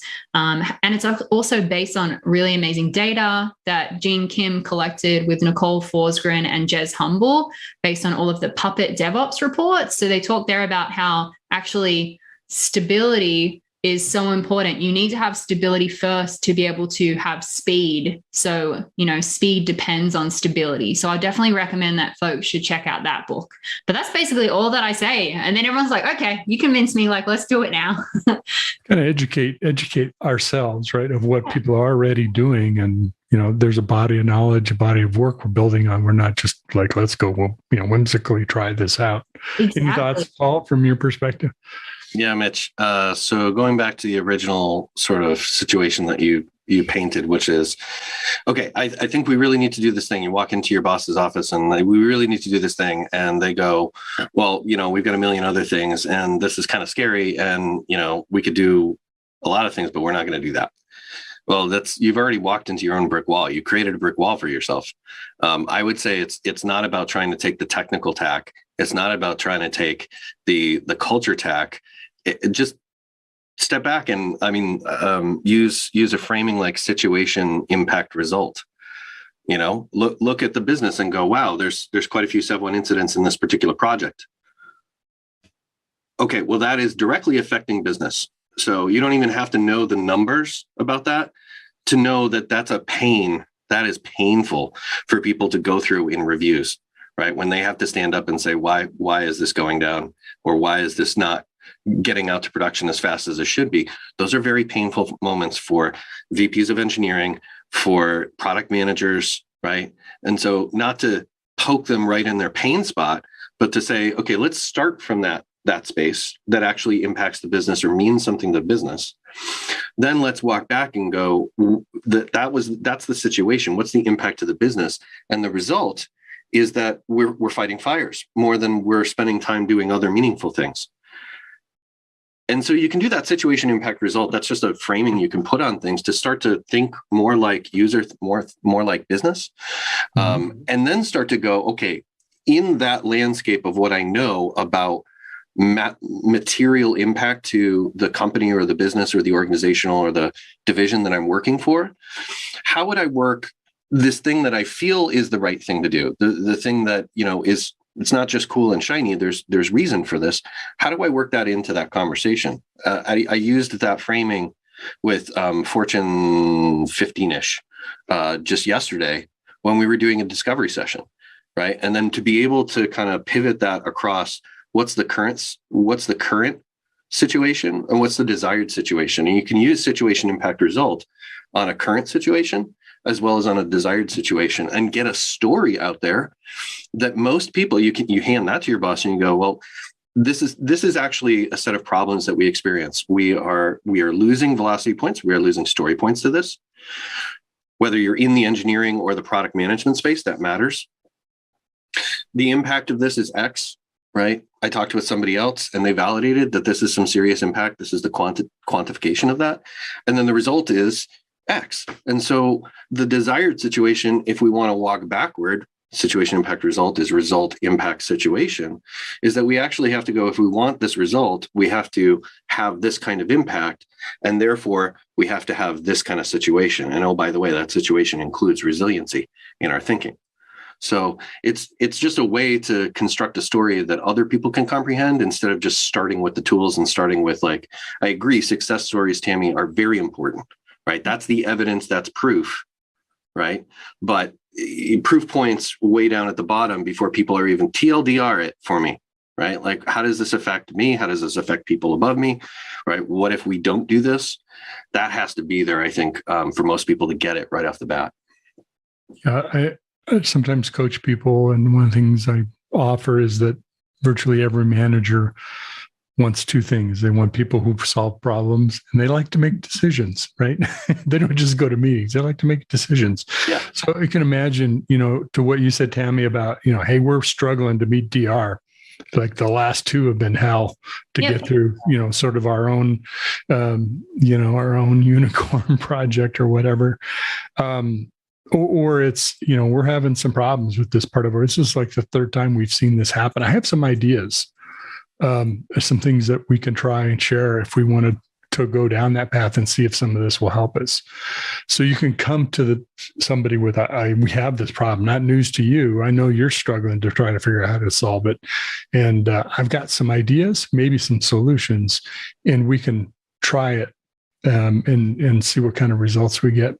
Well, we're close to the end of our time. I'd like to wrap up for have both of you. If you were, and you probably do, if you were mentoring someone in an SRE role, using someone utilizing chaos engineering, or on that journey to bringing that into their organization, I know it's always hard to boil it down to one thing, but what is a piece of advice or learning that you would share to somebody who might be mentoring? Tammy, would you go first? I think one of the things that I like to say when I'm mentoring folks is what are your own personal goals? And if you imagine yourself in the future in 10 years, what do you want to be doing? And a lot of people, they really want to be the best engineer that they can be possibly. So it's what should I learn? How do I do that? And how do I share my ideas for what I would like to do? So a lot of it actually is I tell folks to focus on developing your communication skills, but also just be super fun to work with, bring joy to work, make it engaging and exciting for everybody else, share new things that you're learning and finding. And that just creates this awesome, collaborative environment. So, yes, you need to learn your technical skills, but also there's all these other things that are going to really help you with your career, especially if you want to practice chaos engineering. I focus a lot on how can I try and make chaos engineering inspiring and engaging, because I think that's just makes work also more fun and great as well. And you get the results too. So it's win-win, You do that. You definitely do that. just preparing for a good this example of that. Going through the pantheon of stuff that was out there that Tammy put out there is really great. Speaking of the one bullet point I would say is own your own learning, right? No, I'm as much as we must push the certain responsibility of allowing us to have a knowledge and learning organization in companies. It is the responsibility of the employer to properly coach and bring people up and learn. The fact is, like, you'll go from organization to organization. What stays the same is you, right? What you're responsible for is still you. And the number one thing that you can do is be responsible for your own learning. So, read books, watch videos, like take time to do this, right? Even if it's a little bit of out of office stuff, definitely have a life separate from work, but find a way to carve some professional development time either into your full-time job if you have the luxury of that, if you have the right culture of that. And if you don't, you're still responsible for yourself. So find the time, the little bit of time, if you can, outside of that. And figure that out. It doesn't have to be hours a week. It can be a half hour a week. It can be small bits. In that, speaking of, I think in the show notes, we'll be adding some links. Tammy, you mentioned one link to a couple of links to the wiki, stuff like that. Yeah. I sent over the two links is bit.ly/chaos videos and bit.ly/chaos deck. The videos is to a video playlist that I put together of meaningful things, some of which Tammy's in for this show. So if you want to learn more, there's literally dozens of hours of video in total there, and you can kind of start small and figure out what works for you. The deck is also one of the things that I put together for one of the analysts. Our approach is, the approach of chaos engineering and what are some of the factors that go into that journey and how to start engaging people right. That's also there as well. That's wonderful. Awesome. Go ahead, jump in there, Tammy. Oh, just saying that's awesome. Like, I find often folks say to me, how do I learn more? Where do I go? So that's really cool that Paul's created these playlists. So I definitely recommend checking that out. That's how I learn. I watch so many videos still, on this exact topic. So I'm continuously trying to grow myself. Yeah. Yeah. I was just going to add one piece of advice I would offer is when someone offers you a resource, that means they've been through a lot of things. And this is the top. It's one of the cream of the crop. Yeah. Use it. Take advantage of it. Why wouldn't you take advantage of all their time they've spent finding all those videos, pulling together those wikis, whatever it might be?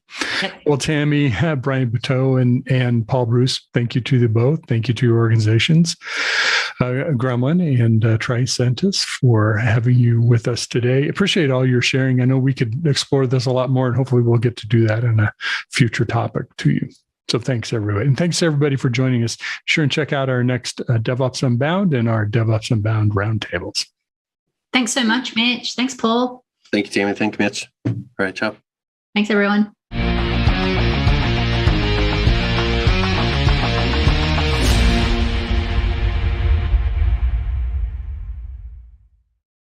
ContainerJournal.com is the leading online destination for centralized computing-related content. ContainerJournal.com covers all aspects of software containers, from container management, data management for containers, container security, networking for containers, to the entire container ecosystem, Kubernetes, microservices, serverless, and more. ContainerJournal.com has the largest selection of container-related news, featuring breaking news, blog posts, podcasts, and more. Visit www.containerjournal.com to learn more. This is Techstrong TV. Hey guys, thanks for the throw. We're here with Matt Uli, who's Chief Product Officer for Arculix by SecureAuth. We're going to be talking about passwordless access to infrastructure. So we're getting rid of those passwords finally. It's been a long time coming. And there's a whole effort called the FIDO Alliance, and Arculix is contributing to that effort on the infrastructure side. But let's jump into it. Matt, what exactly is this FIDO Alliance about? We know that Microsoft, Google, and Apple are involved, but how does it apply to infrastructure, and where are we going? Well, the FIDO Alliance is a group that's been around for a while now. And they started with a mission on moving to a passwordless world. The first step they took was basically making integration with authenticators ubiquitous. So their first version is they delivered a common protocol that allowed everyone to be able to work with almost any authenticator. So the authenticators could support the protocol, and then any vendor could support it. So they really opened up the flexibility and options organizations had to just use a wide range of authenticators simply.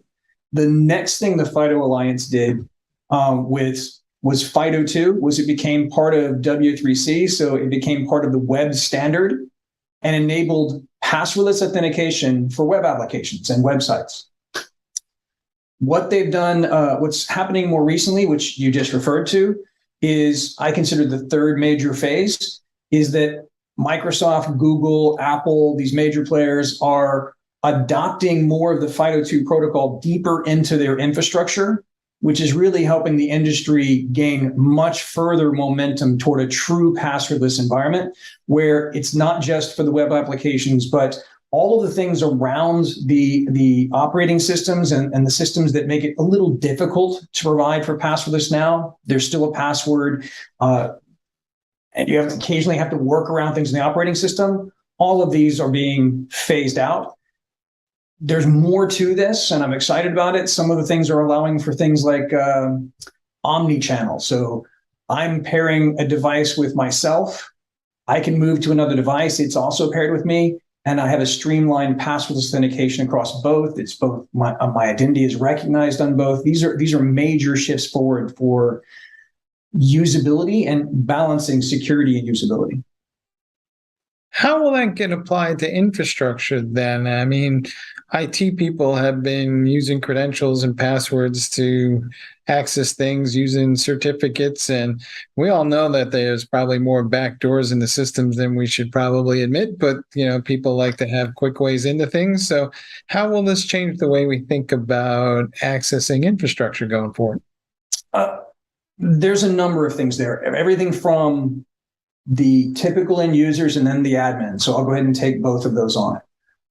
From the IT perspective, I've had conversations with CISOs, directors of security, directors of identity for a while now, infrastructure teams, and they're actively moving to put MFA, but the MFA burden starts to be intense where people have to do nonstop multi-factor authentications every time they're accessing applications, resources, doing infrastructure server updates.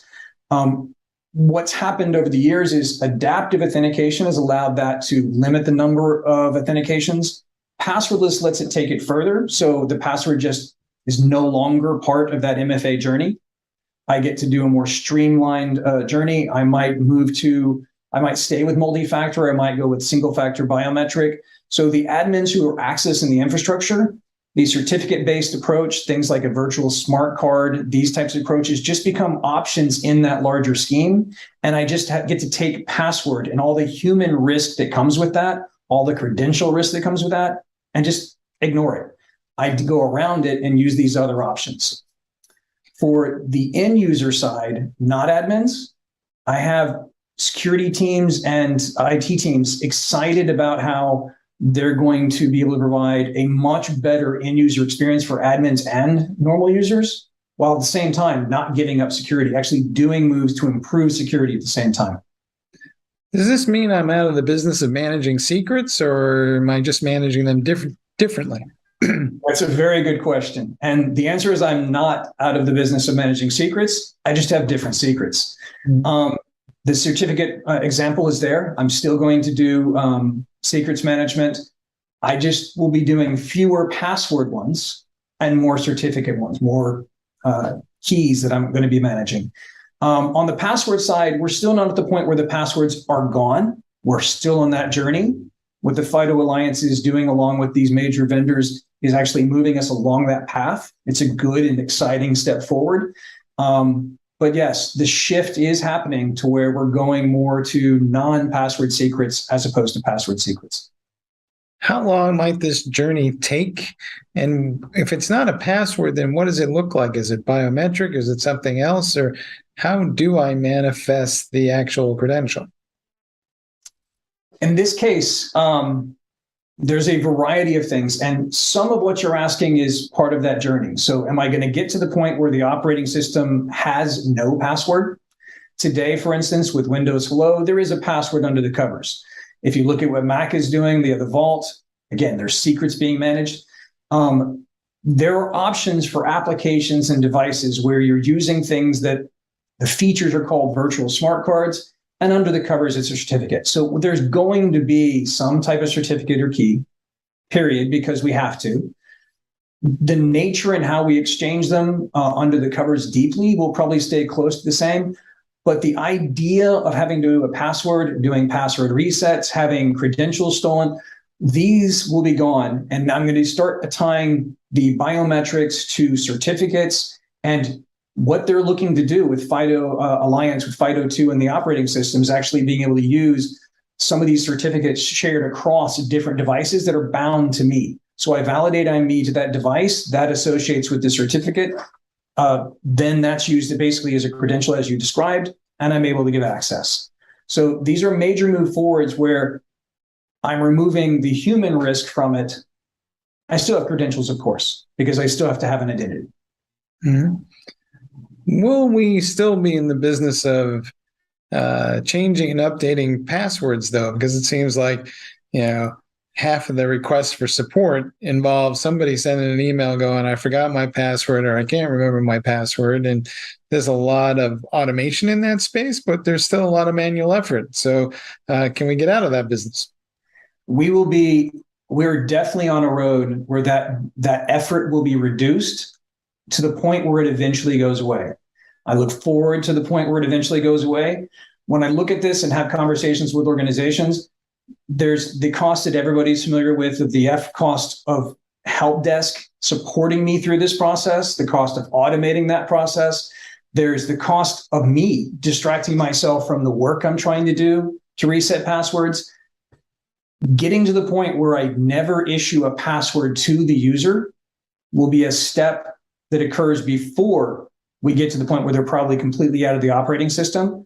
I may be wrong here, but I'm expecting a flow to where the password might be an artifact under the covers that the user never gets. Then it will go away. The operating systems might move faster than that, but that's more or less the path I'm expecting. If you look at what Microsoft's done with Windows Hello, even before FIDO2, you can log in with a PIN, you can do these things. They're just keeping the password in the background. Now, if I could sign up and never see my password, and I'm just using with my facial recognition and PIN, it's already a major step forward, because I'm not touching, managing, and messing up my password, let alone all of the additional efforts of password complexity, software that allows for deny list, and all of the other things we use to make customers and end users' lives complicated dealing with passwords, letting them all go away. What are the compliance implications for this? Because a lot of times when you're trying to achieve compliance, you're trying to prove that the passwords were handled properly. And so can we skip that too?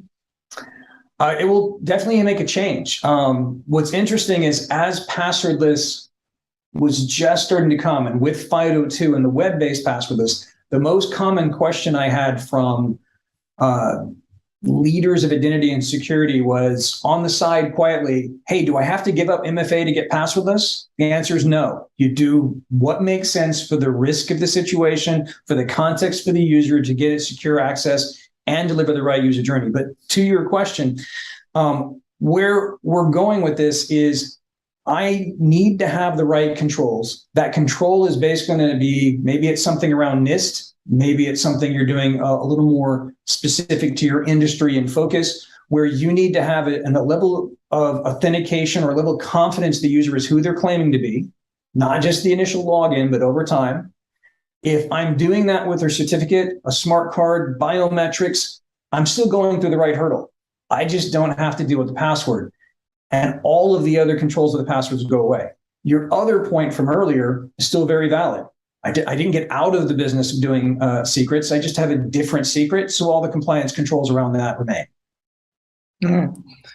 What's your best advice to folks about how to get started with this? I think a lot of people kind of like the general idea, but have no idea how to go about actually, beginning this journey without trying to boil the ocean. So what's the simplest thing I can do today to kind of get my organization moving down the path tomorrow? The customers that I've seen that are most successful internally, so skipping all the technology for a moment, the ones who are rolling it out and having the biggest impact internally are usually starting with a certain population within their organization, accessing a certain set of resources and making that passwordless, getting people excited, then getting other people to ask for it, and then start rolling it out further in the organization. I'm working with a current customer, a large bank that's focusing first on their Mac OS, so logging in passwordless to the Mac OS, and then doing non-interactive logins from there. I have other customers that started with all of their admins. I have another group that's starting with, they actually were trying to drive funding and started with their executive team and then started working down. So really, it's getting that early success with a key set of applications and users, showing that to the rest of the organization, then expanding. But it's not difficult with the right solutions, and there's some options out there.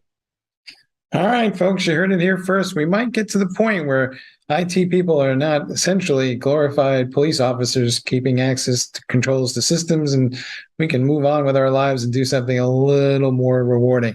Hey, Matt, thanks for being on the show. Thanks for having me. All right, back to you guys in the studio.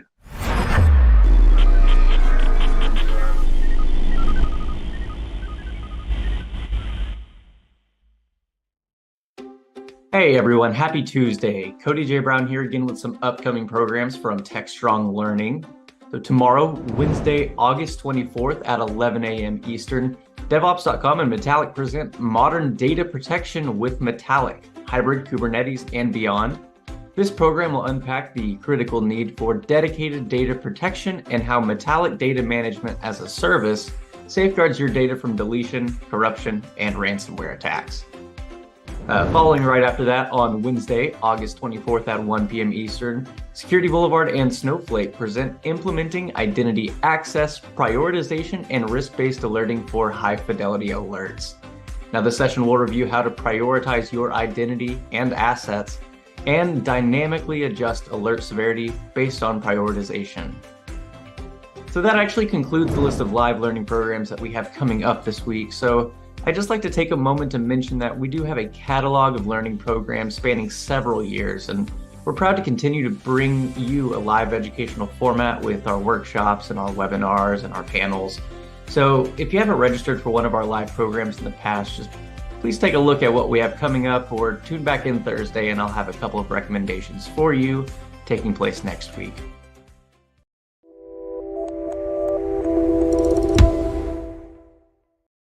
Hello, friends, and welcome to The Lab, a monthly show where we look at the latest and greatest developments in software development, DevOps, and the cloud. I'm your host, Brendan O'Leary, coming today from a pretty warm and getting warmer Annapolis, Maryland, on the East Coast of the United States. For those who may not know me, I'm a developer evangelist at GitLab, which means that I get to talk to a lot of amazing folks throughout the industry and the software engineering space about what it means to really get code shipped to production. Today, I want to focus on GitLab 15.2. As you know, if you're a longtime viewer of the lab, we spend most of our time focused on the latest GitLab release, which comes out every month on the 22nd of the month. And we have a VP of product from back in the day that used to say, greatest release ever, or best release ever, rather. And we think that everyone is, because it's building on the last. But that iterative way of building every month and releasing every month is really what helps us grow GitLab as the one DevOps platform. And 15.2 this month is no different. It's our second iteration of version 15, right? And we're talking about version 15 as this way to bring additional exciting DevOps capabilities into GitLab's one DevOps platform. And so today I'm excited to chat about some of the updates that I found to be the most interesting, including live preview diagrams in a WYSIWYG editor, new timelines for incidents, the addition of group, subgroup, scan, execution policies, and a new change failure rate chart where we can visualize the stability of the software we're shipping, and of course, much more. So let's dive right into it. First, let's talk about live preview diagrams in the Wiki WYSIWYG editor. So GitLab flavored Markdown, which is the Markdown that you use when you're in GitLab issues or the Wiki and other places in GitLab comments. It supports Mermaid, Plant UML, and Croquis diagramming. But writing anything other than the most basic diagram in those formats can be kind of cumbersome without being able to see, hey, what's the live preview of what this diagram is going to look at? And so with the WYSIWYG editor, it allows you to toggle between the raw source and the static preview, where there's external tools that you can use to do the diagrams. But 15.2 introduces the live rendered preview of your diagram right inside the Wiki's editor. So now as you write the diagram in the code block, GitLab detects the diagram type and displays the preview of it. And so when it is enabled, the live preview renders the above the code block and updates as you type, so that you can ensure that you've got the formatting correct to Plant UML or Mermaid or whatever it is that you're formatting it is, and that the output is going to be exactly what you expect. Another big update in 15.2 are the redesigned merge request reports. Merge request reports are obviously a very important part of code review and providing insight to the impact that changes are going to have and improvements to meet the standards for your project or the compliance standards that you have as an organization. Right? And those reports are a central part of the merge request, which we say is the central point where you're deciding, are we going to accept this change and what are the changes impact going to be? And of course, that's code, but it's also the application and how it affects the security of the application as well. So now the report widgets all follow our design guidelines for layout and hierarchy and content sections. So it's very consistent, easy to scan, and very usable when you're reviewing a merge request to see what is the output of each report. And hopefully these improvements will make it easier for you as a merge request reviewer or the developer that made the merge request to find what's the actionable information in each report that I can go and improve the security or improve the tests coverage or what have you for this merge request. We also added the ability to enforce IP address restrictions for Git over SSH. So limiting the access to requests from a trusted set of your IPs is one way you can help improve security, right? It's part of a security defense in-depth effort. And until now, only the API and the UI, the kind of HTTPS side of GitLab supported those restrictions, but now, and so for folks in those environments, they might say, okay, we're going to just block SSH access completely. But SSH now adheres to the same restrictions so that you can grant access only to requests coming from IP addresses in your list of IP addresses of known range. And then next is, one of my favorite topics, right? We talk about the DORA 4 a lot on the lab. And this is one of the DORA 4 is the change failure rate. And so now this change failure rate chart is available for visualizing the stability of your software over time. And so this trend chart for the DORA change failure rate metric shows the percentage of deployments that cause an incident in production environment over time. And this is now the fourth DORA chart that's available in GitLab that provides insight into the value stream and velocity and reliability trends. The DORA 4 metrics, are often used and should be used more by DevOps teams to measure their maturity and performance and have something that they can actually take action against as a team. There's also new group and subgroup scan execution policies. So your security and compliance teams can now apply a policy uniformly to all of the projects by scanning execution policies at the group and subgroup level. So this is helpful for large organizations that have a large number of projects that maybe have different compliance requirements. Policies defined for the group or subgroup will flow down into all those child projects automatically. There's no need to define it at each project. And so to get started with this, your group owner can apply a security policy to your group on the group page on security and compliance and policies page. We also have a new incident timeline feature within GitLab. This is, what happened during an incident is really important, and capturing it in real time is a very important practice that facilitates learning for how you could maybe prevent it but also how you can improve your incident response over time.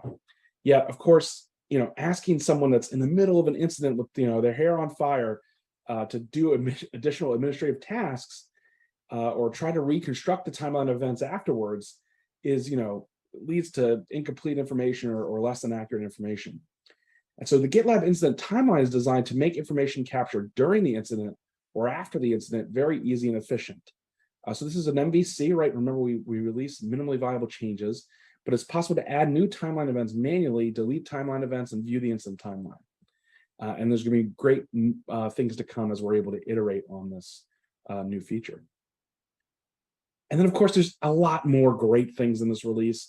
It includes, setting your image pull policies directly in your pipeline configurations, improvement to the contribution calendars for your private contributions, improving to compliance adherence, right? So that you have several new audit events for compliance for group level merge request approvals, if two-factor authentication was disabled, and then in addition to, streaming more audit events for Git operations, project forks, merge request creation. And you can also send custom HTTP headers to be created for those streaming events, which is useful for, the third-party systems that are going to manage those events. And we also continue to enhance the developer experience with lots of usability improvements. The live preview diagrams is one, the timelines one. These things are focused on the developer experience and making DevOps teams more efficient and effective. I encourage you, of course, to check out GitLab's full list of over 40 improvements on about.gitlab.com, or if you go to the homepage, which is about.gitlab.com, you can click on resources and then releases on the drop-down menu, and you can take a look at what came out in GitLab 15.2 and what's planned for future upcoming releases. So thanks so much for joining today and humoring me as I talk to you through some of the great improvements in GitLab 15.2. Refer to the blog again for full details if you need more information about any of these things. Each one of these features has the link directly to the issue that our product and engineering teams used to, ideate and create and then do the work against these improvements, and also the documentation link to learn more about how it came out. So anyway, thanks so much for viewing, watching today. You can find me on the internet most places at O'Leary Crew, OLEARYCREW. Twitter is where I spend most of my time, so that's probably the best place to get in touch. And if you have an idea for a future episode or want to discuss anything from today's episode, I'd love to hear from you there. Again, the lab is monthly, so thanks again for joining us, and I'll see you next month in the lab. Stay safe.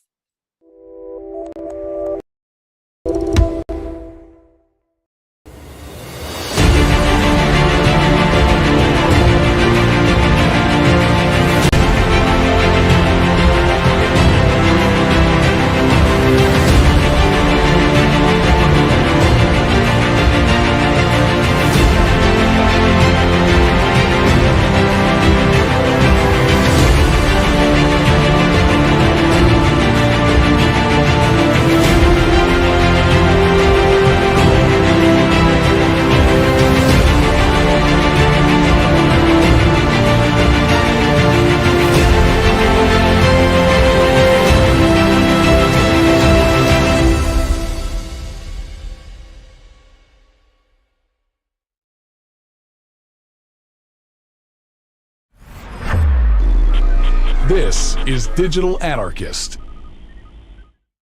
And welcome back. Great to be having you join us here at KubeCon and Cloud Native Con. It's what an active environment. I'm joined by a friend from Lightstep. Good to have you, Ted Young. Not Ted Young. That's a friend of mine. Sorry, no, Ted Young. It is Ted Young. I have a friend named Ted Young from a few years back, and you're head of developer education, right? That's correct. At Lightstep.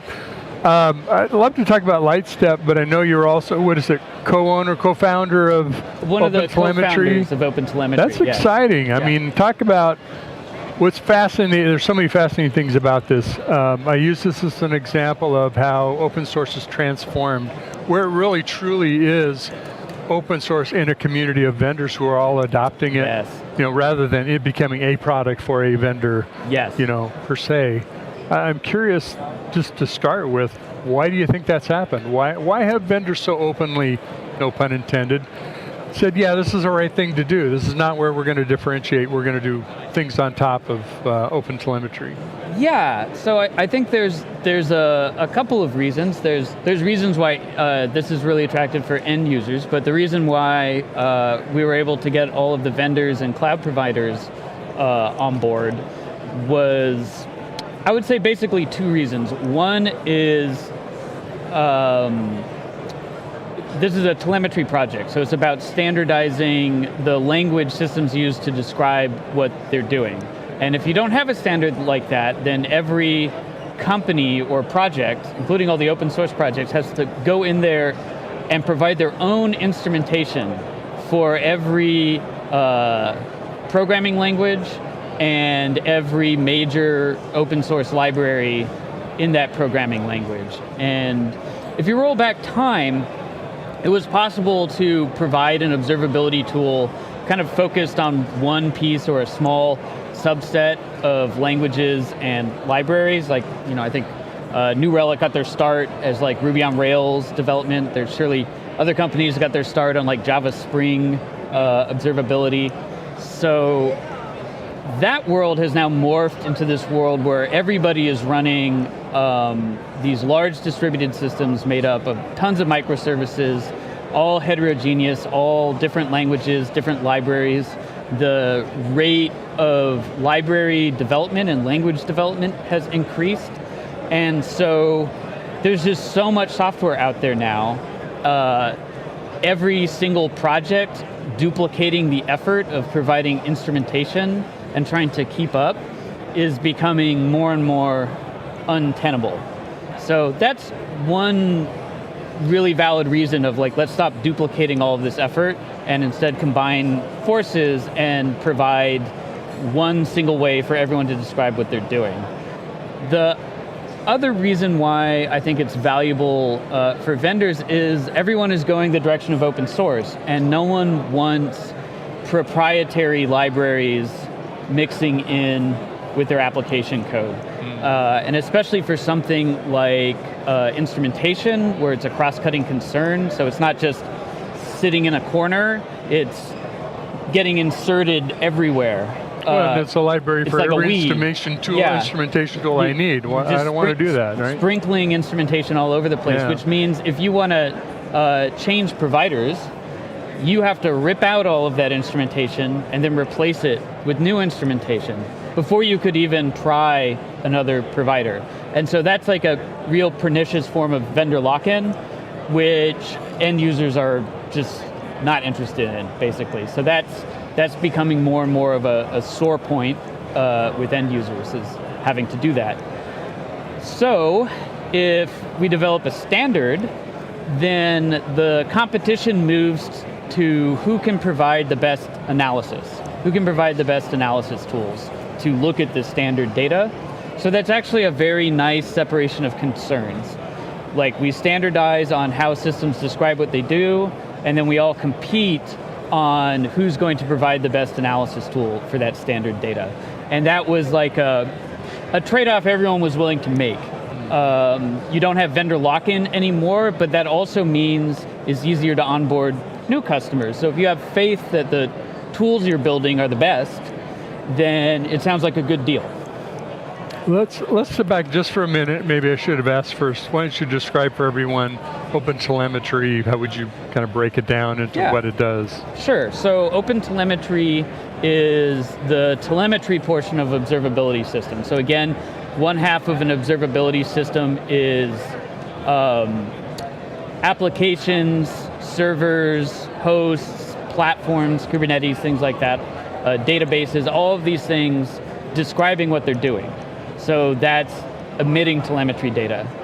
That data then goes into like a pipeline, and then it eventually comes to rest in some kind of analysis tool. So OpenTelemetry is this telemetry portion, everything but the analysis. OpenTelemetry is all the different observability signals combined into one.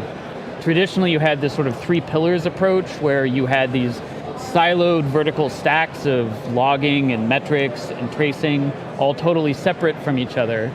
which put a lot of burden on the operators trying to analyze that data because the data wasn't interconnected in any way. So if you're trying to correlate across all these different signals, you end up having to do that in your head because there's no ways for the machines to help you because the data is siloed.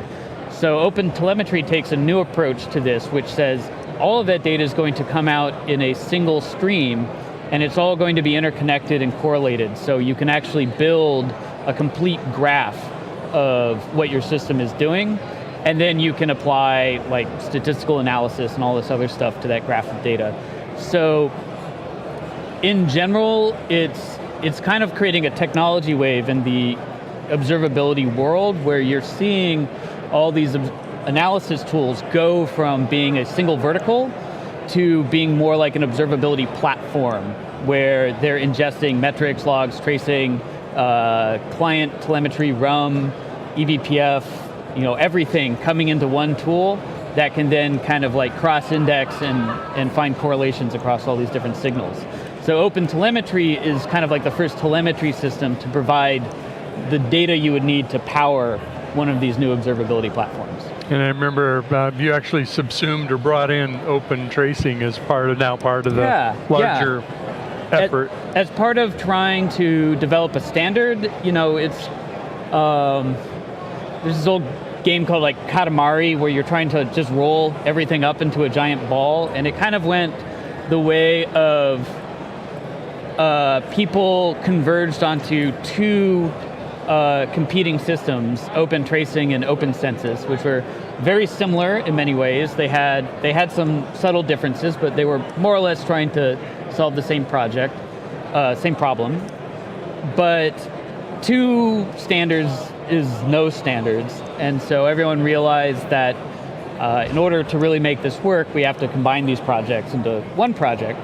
And so that's where OpenTelemetry came out of, the combination of taking the best design sensibilities from Open Tracing and applying them to the Open Census implementation, basically, combining those two things together to form a new project. And we did that. That was kind of the final key to bring in all of the people who hadn't been involved in one of those two projects. When they saw the projects had merged, that signaled to a lot of people this was really going to happen as a standard, and then a bunch of new people came in at that point. A lot more behind, a lot of momentum.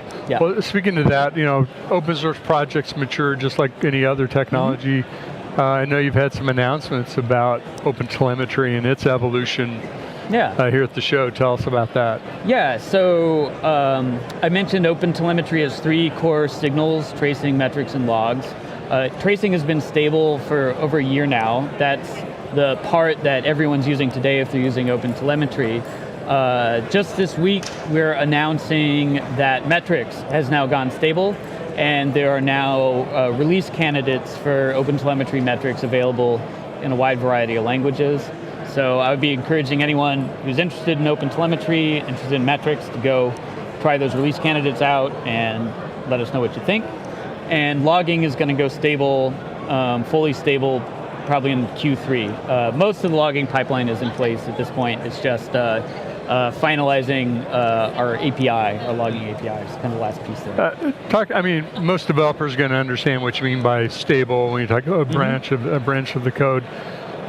Sort of in layperson's term, what does it mean to a certain part of OpenTelemetry to reach a stable state?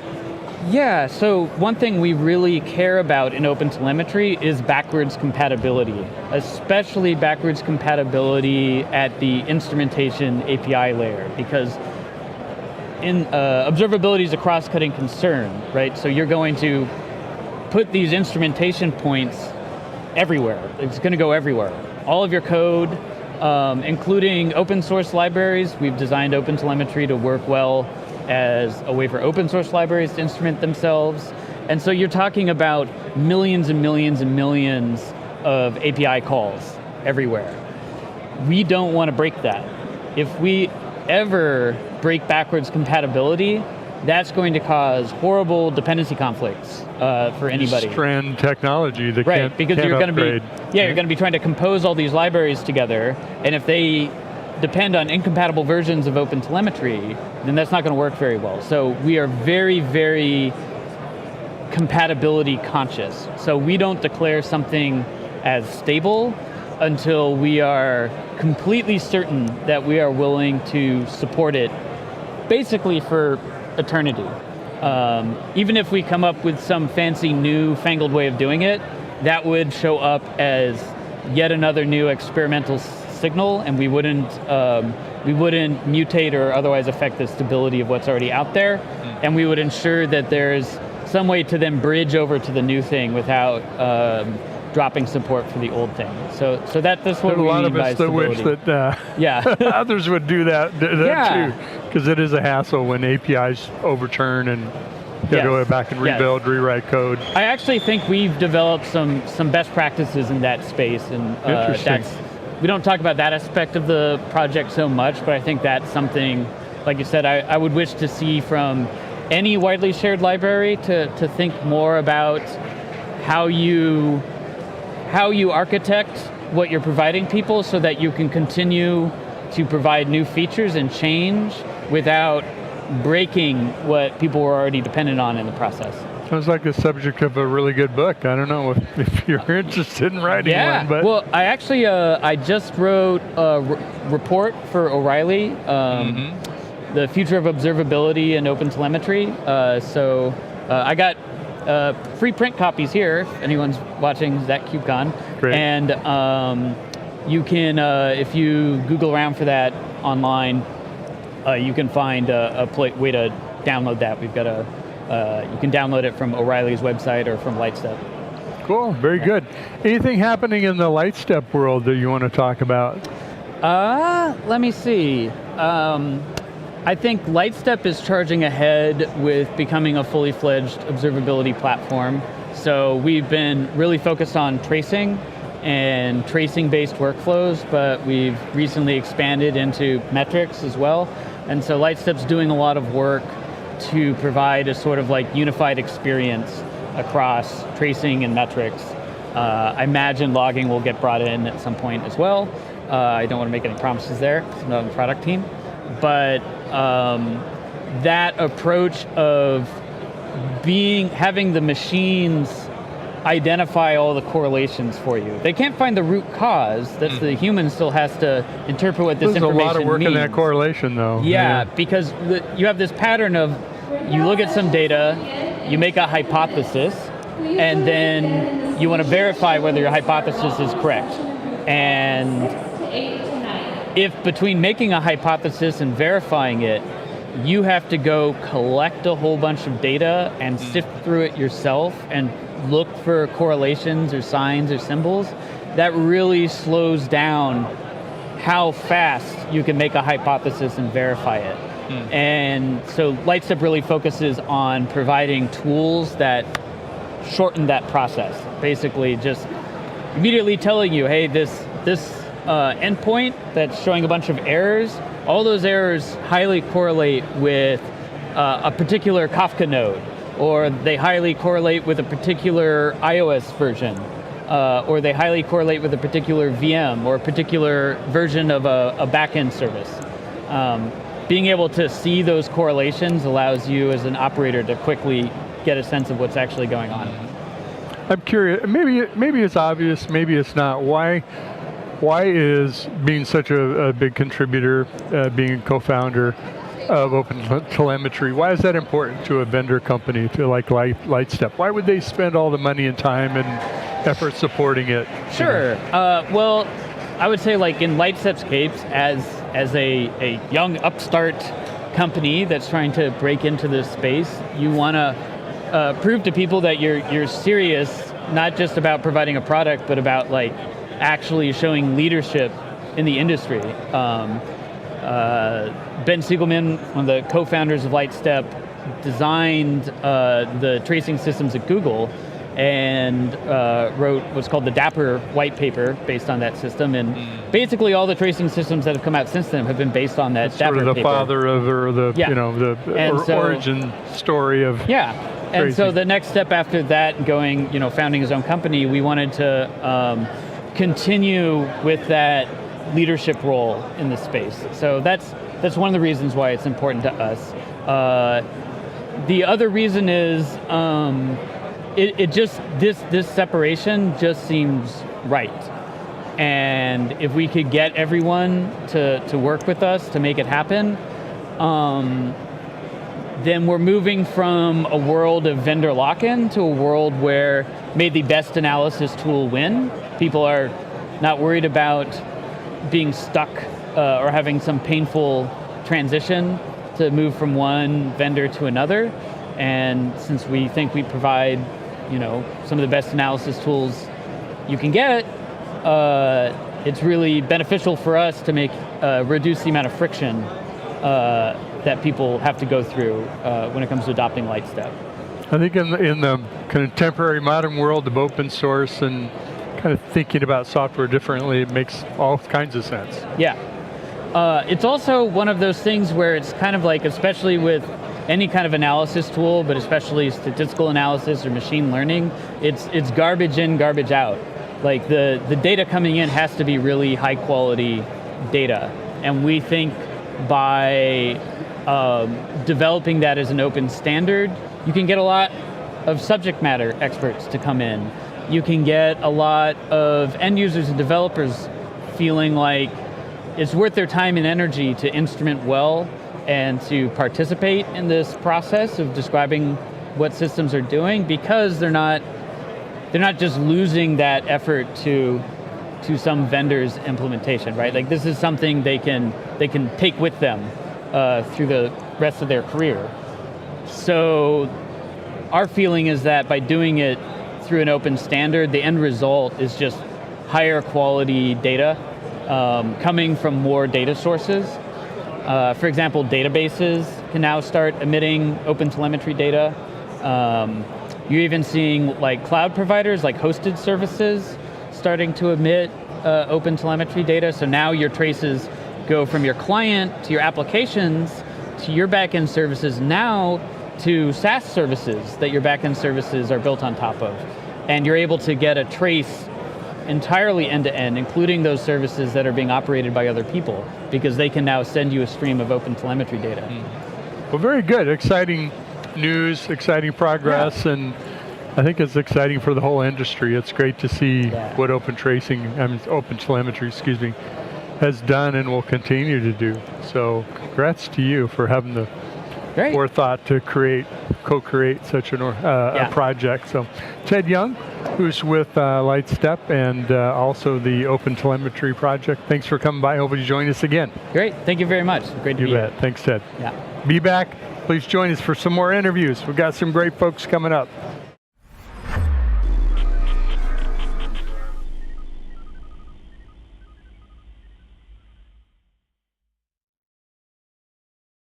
SecurityBoulevard.com is the leading resource for news, analysis, and education on challenges facing the cybersecurity industry. SecurityBoulevard.com covers all aspects of cybersecurity, including data security, DevSecOps, cloud security, application security, network security, security threats, and more. SecurityBoulevard.com has the largest selection of security content, featuring breaking news, blog posts, podcasts, and more. Visit www.securityboulevard.com to learn more. SecurityBoulevard.com, home of Security Bloggers Network. This is Techstrong TV.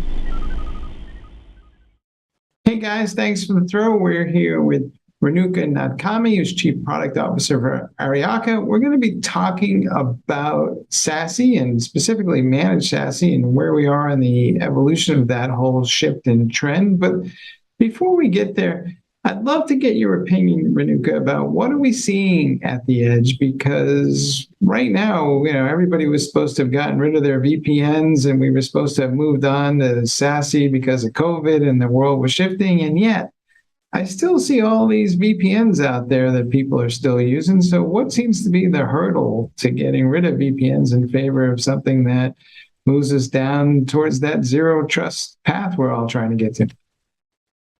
Yeah, Mike, that's a very interesting observation. We live in very interesting times.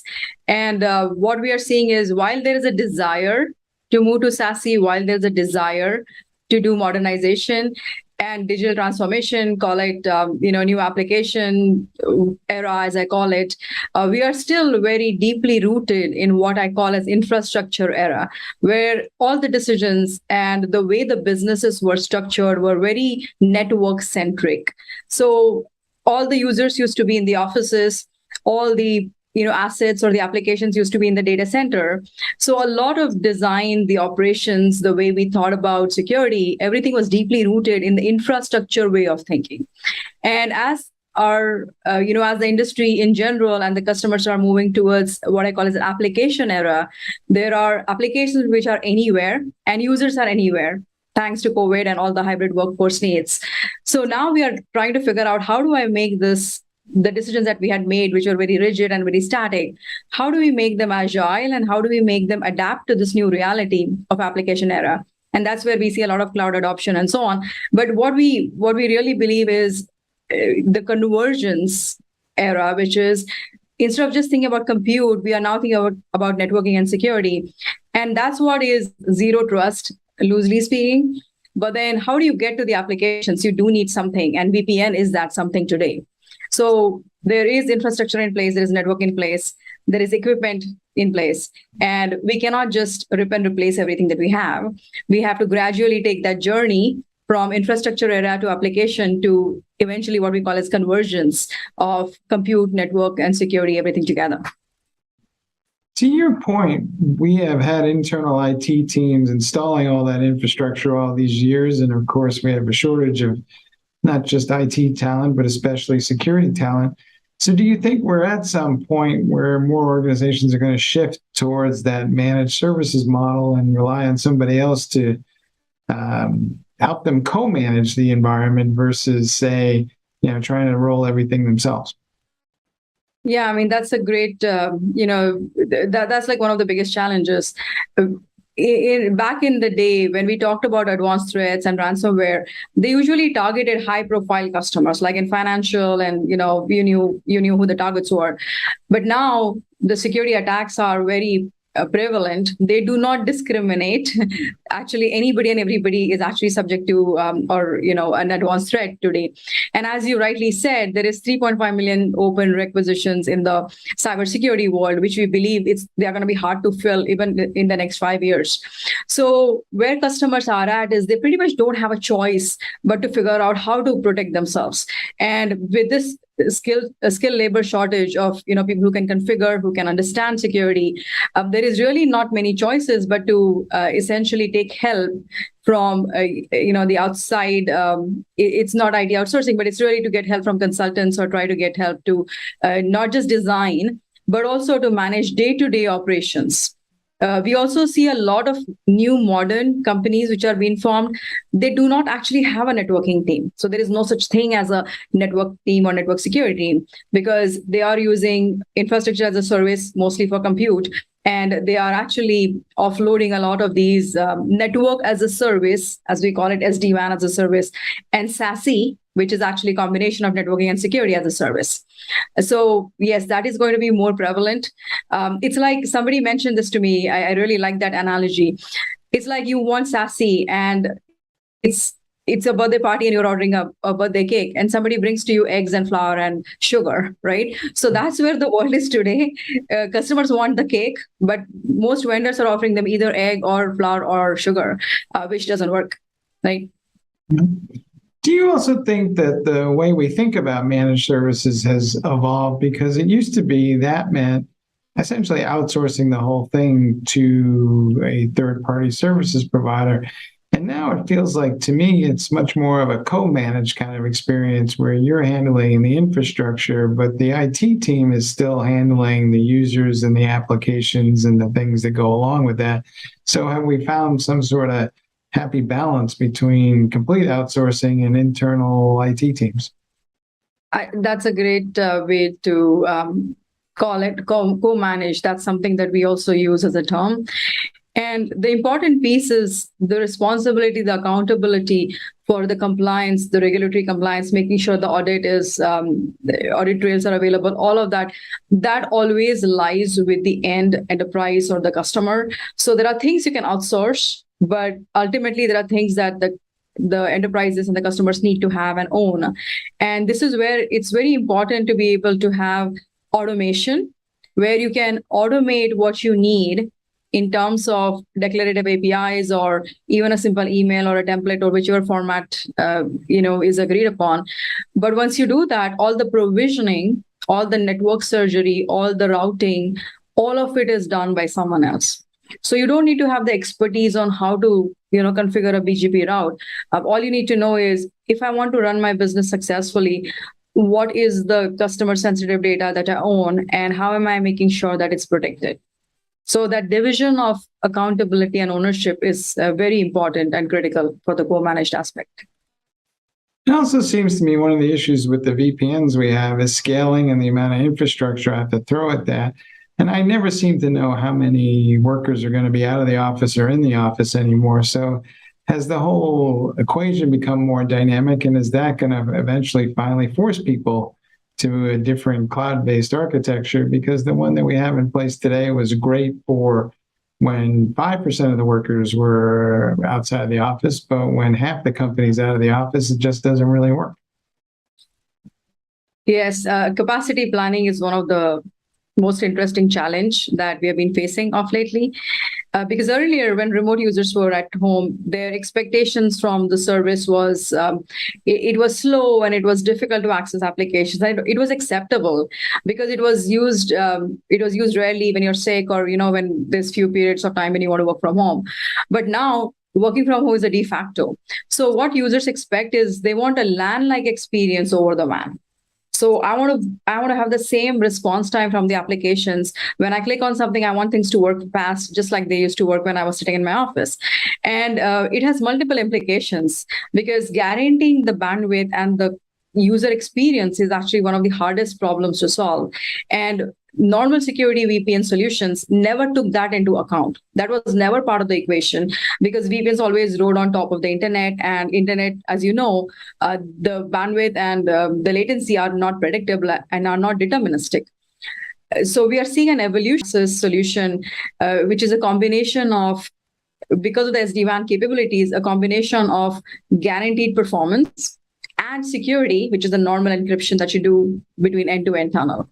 So what we believe is getting the user from their home to the middle mile or to the cloud from a SSE vendor or a Ariaka cloud, one of those, is actually the only variable now. So what we do is we can have the user have same experience, even if they are sitting in some office in China or in Japan, to access the workloads which are now based in, say, US West region.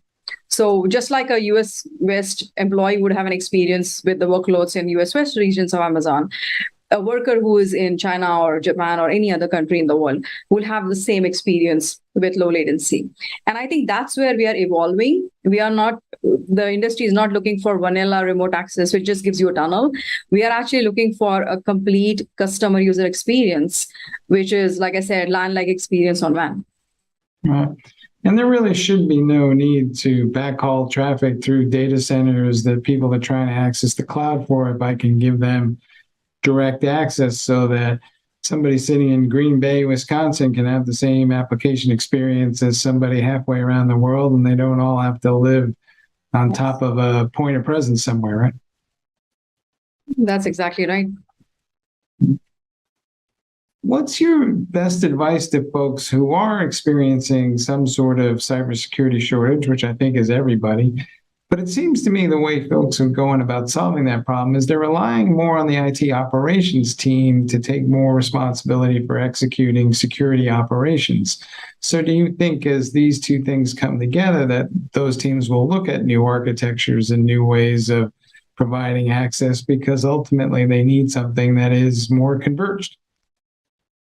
Yes, I think the most important thing that we have seen change over the years is the organizational silos. Back in the day, there was an IT team, there was a networking team, network security team, and whenever vendors were selling the products, there were different buying centers, there were different decision makers, there was a different cloud architect team, and that caused a lot of operational overhead, and it also caused a lot of unnecessary expenses, which made the solutions overall extremely expensive. So this is what I always tell customers is when you go from infrastructure to application, the focus is on agility and you end up buying like 4 different things. But as you run them for a couple of years, you quickly find out that the cost of operations gets very high. So now in the convergence era, not only are we looking at technology integration, we're also looking at operational integration, making sure that we don't have redundant processes, we don't have redundant headcount that is, probably actually getting in the way instead of accelerating the process. So to your point, one of the things we see customers who are more towards the right on this journey of the adoption of digital transformation, one of the things we see is they have converged decision making. They may still have different teams, but the decision making is converged, and they are looking at the complete picture of how am I gonna get the most delightful customer experience. It's not about how am I gonna get the best networking or how am I gonna get the best security in the world. It's really more customer centric on the best user experience and the best application experience overall. What's your best advice to folks, or more importantly, what do you wish that they knew going in when they make this transition to SASE that they learn the hard way? I think the first thing is to accept that it's a journey. There are always people who have contracts with providers. There are appliances which have certain life cycle, like 4 to 5 years of refresh cycles. So it's kind of it's very naive to think that one day you just turn on the button and say, okay, now I'm adopting SASE. So we talk about meeting customers where they are. We talk about if you have MPLS renewals coming up, you start from that, because you have to do the complete end-to-end planning, and it may take multiple years, it may take multiple cycles, and all of these different pieces of the puzzle. How is your network designed? Who are your providers? How is it terminating? Is it going to the the nearest POP? Where is the nearest POP? Is it secure? And then what services are you offering on that particular service? All of these need to be planned out. And there are multiple integration options with different vendors, where I think the vendors also need to play nice with each other. There is different protocols which are being set up and so on. So I feel it's very important to think of this as a journey and try to move fast. But when you try to move fast, sometimes you have to go slow. That's what my advice would be. All right, SASE doesn't happen in a day. Hey, Renuka, thanks for being on the show. Thank you, Mike. It was a pleasure. All right, back to you guys in the studio.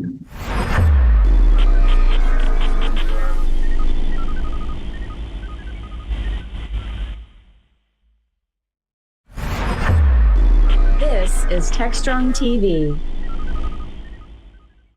Hey guys, thanks for the throw. We're here with Catherine McGarvey, who just joined the Cloud Foundry Foundation Advisory Board, and we have Chris Clark, who's a longtime member of that program and has been contributing to that community forever and a day. And we're going to get caught up on what's going on with the Cloud Foundry paths in the age of cloud native. Catherine, welcome to the show. Thanks for having me, Mike. And Chris, thank you for coming. Thank you, Michael. All right. So let's start with Catherine. What is the current state of the art for developing cloud native applications these days? Because we've been at it for a while, but everybody will tell you that building these apps is not necessarily easy. Cloud Foundry's been around for a long time. So are we going to finally get our cake and eat it too? What's going on? Yeah, great question.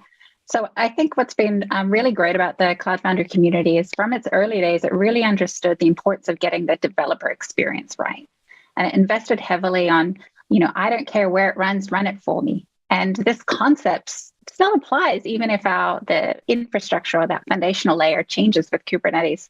There's still a lot of interest in making it simple for developers to get to that deployment state and doing it in a way where they don't have to know every layer underneath their application to run it well.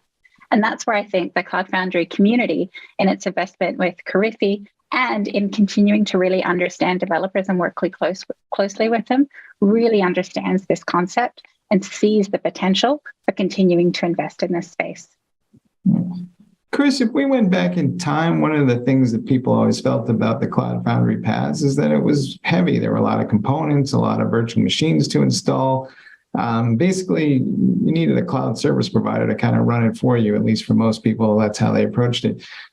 Where are we now? Are we going to see more people deploying the PaaS themselves, or is it always going to be consumed as a service, or just, what are the resources required, and can mere mortals approach this thing now? Right. Yeah, that's a good question. Cloud Foundry certainly has traditionally been a very opinionated, heavyweight platform, right? And that provided a lot of value, right? It did almost everything you might want it to do for application developers and for operators. However, that made it a little more challenging to be interoperable with new technologies. There's pros and cons to kind of trying to do everything. Certainly, then Kubernetes kind of upended the entire ecosystem, and so there's been a few efforts to make Cloud Foundry and Kubernetes play nice together. And the latest one, Karifi, is a much lighter weight implementation of the Cloud Foundry CLI and API. And it's backed entirely by Kubernetes custom resource definitions. So it's fully Kubernetes native. It's still pretty young, but it's actually quite easy to deploy yourself. You can run it on a laptop. It's not nearly as monolithic as the traditional Cloud Foundry infrastructure has been in the past. So having said that, there's still a ton of people using the old Cloud Foundry on VMs, and it still works great, and it's production ready, and the current customers are using it even more than they were in the past. So that's not going anywhere either at the same time. Catherine, everybody I talk to will say that their platform is developer friendly, and they've been rolling out application development platforms on Kubernetes for several years now, but the uptake is still, I think we measured the number of developers that can write applications in Kubernetes in the, maybe let's say 1 million plus, maybe 2 million out of a total pool of, 40 million. I'm just kind of rounded up some numbers. What is the real challenge in building a developer-friendly platform for Kubernetes, and why haven't we not gotten there after all this time just yet? This question. I think it's true. You hear a lot of people share they've got a developer-friendly platform. And the real sweet spot with a developer-friendly platform is not just the time to value for developers to actually get up and running and understand the ecosystem and sort of limit how much in-depth knowledge they need, but also the collaboration across the company with the security reviews, the application operators, everyone else that's involved in securing applications, and being able to do that in a collaborative way without a ticket-based system. You think about developer-friendly, it's not just developers that matter in that, it's all of the others that go through that review process to get that app in production, and having them on board with it. I think sometimes we stop developer-friendly, we make it easy to get started, but we don't make it easy to get to production.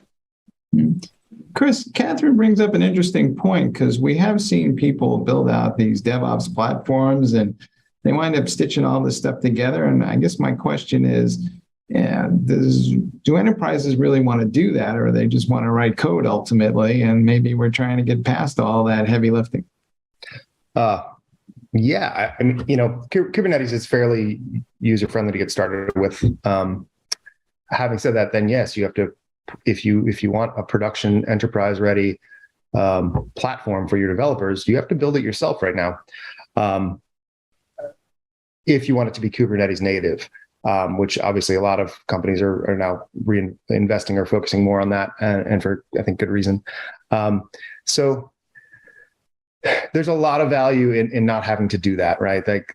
And Cloud Foundry still has the same value proposition it's always had, that that's done for you. You don't have to think about that with the traditional Cloud Foundry and now Karifi, and we're hoping that becomes a player in the Kubernetes platform world. I know lots of people are trying to solve for this right now, so it's going to be a competitive space.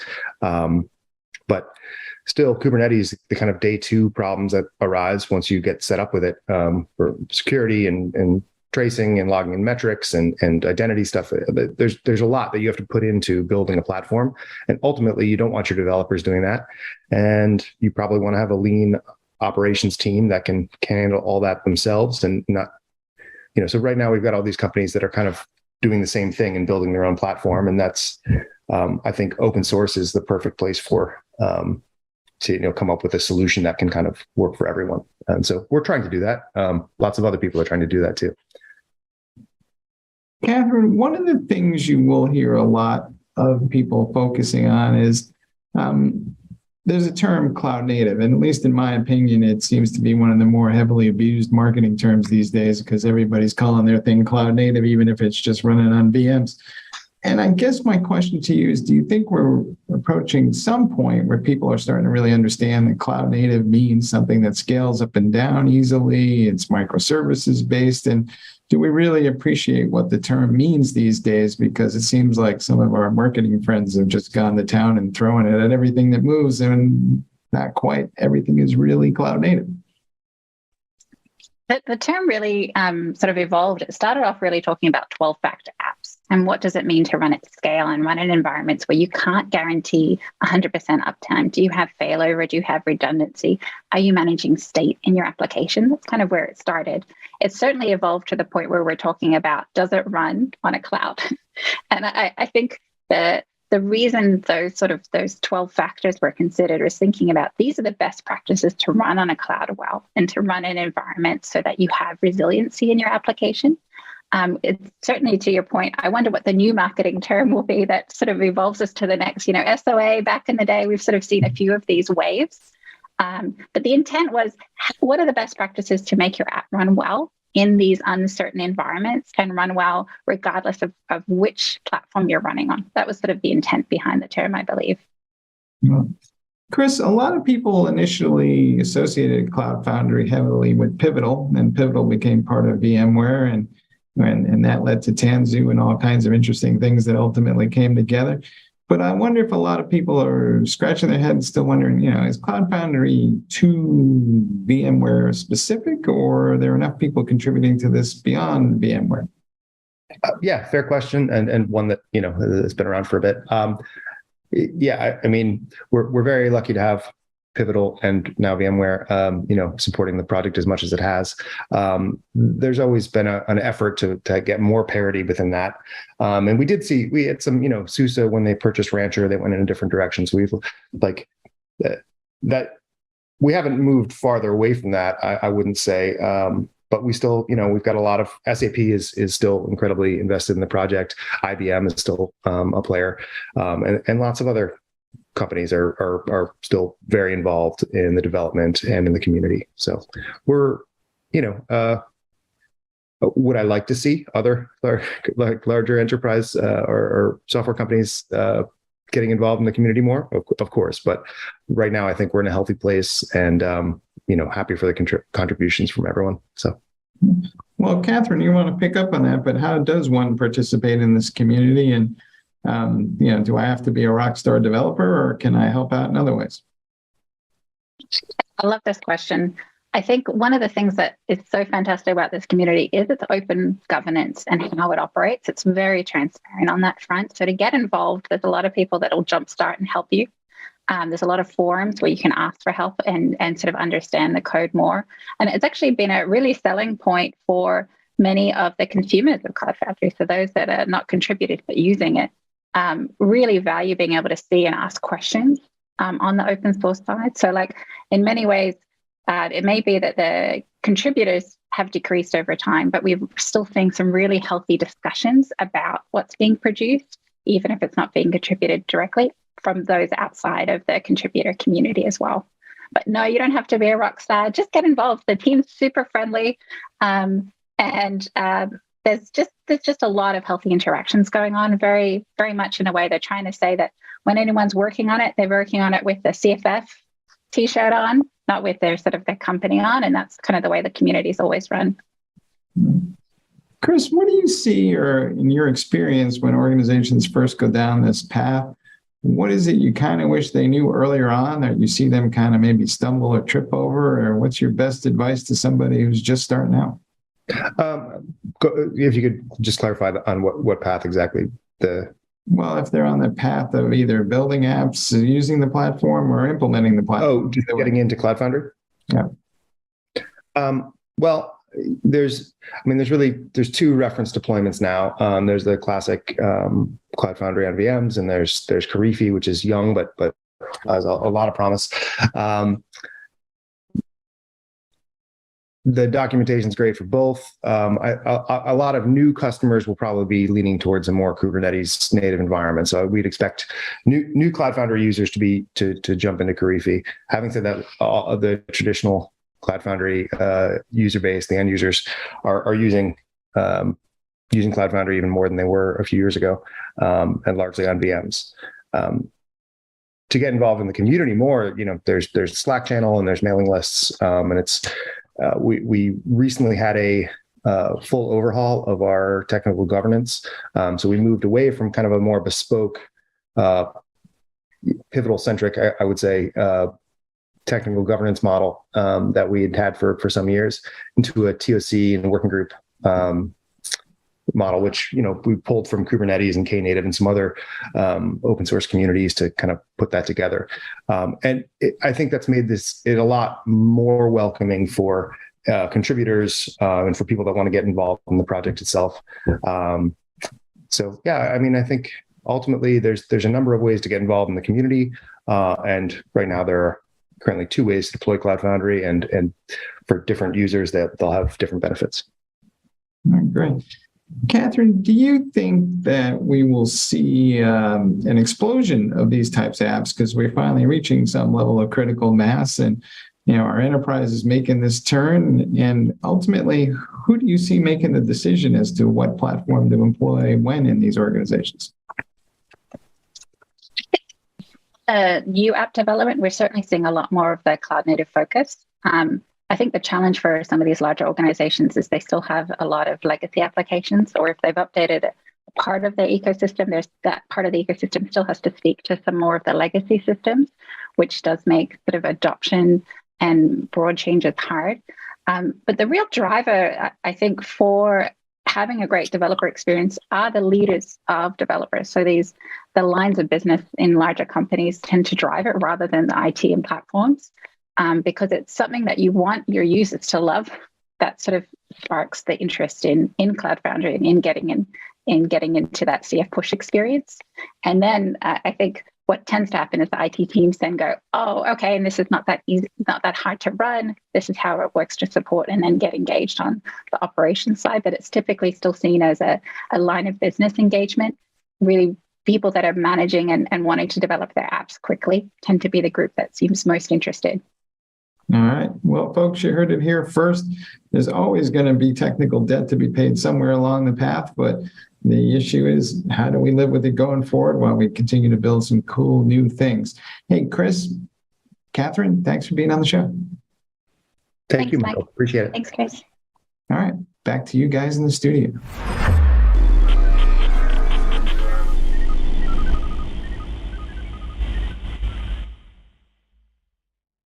Looking for a live conference focused on the tools, technologies, and practices most important to your business?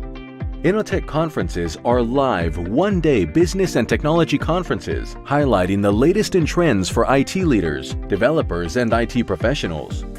Each event combines education, innovation, peer-to-peer networking, and the latest technology and business solutions for a diverse IT-focused audience. Innotech conferences occur throughout the year in strategic regional locations, bringing together technology professionals from various industries to learn about the solutions, practices, and tools impacting their day-to-day work and gain insight into what's to come. Presenters at Innotech conferences are selected and curated to ensure each session provides the most up-to-date and relevant information without any hype. Whether you're interested in digital transformation, cybersecurity, cloud, IT leadership, or DevOps, Innotech conferences deliver. 2022 events are scheduled to be held in Austin, Dallas, Oklahoma City, Houston, and Washington, D.C. Innotech conferences are produced by Techstrong Live and powered by Techstrong Group.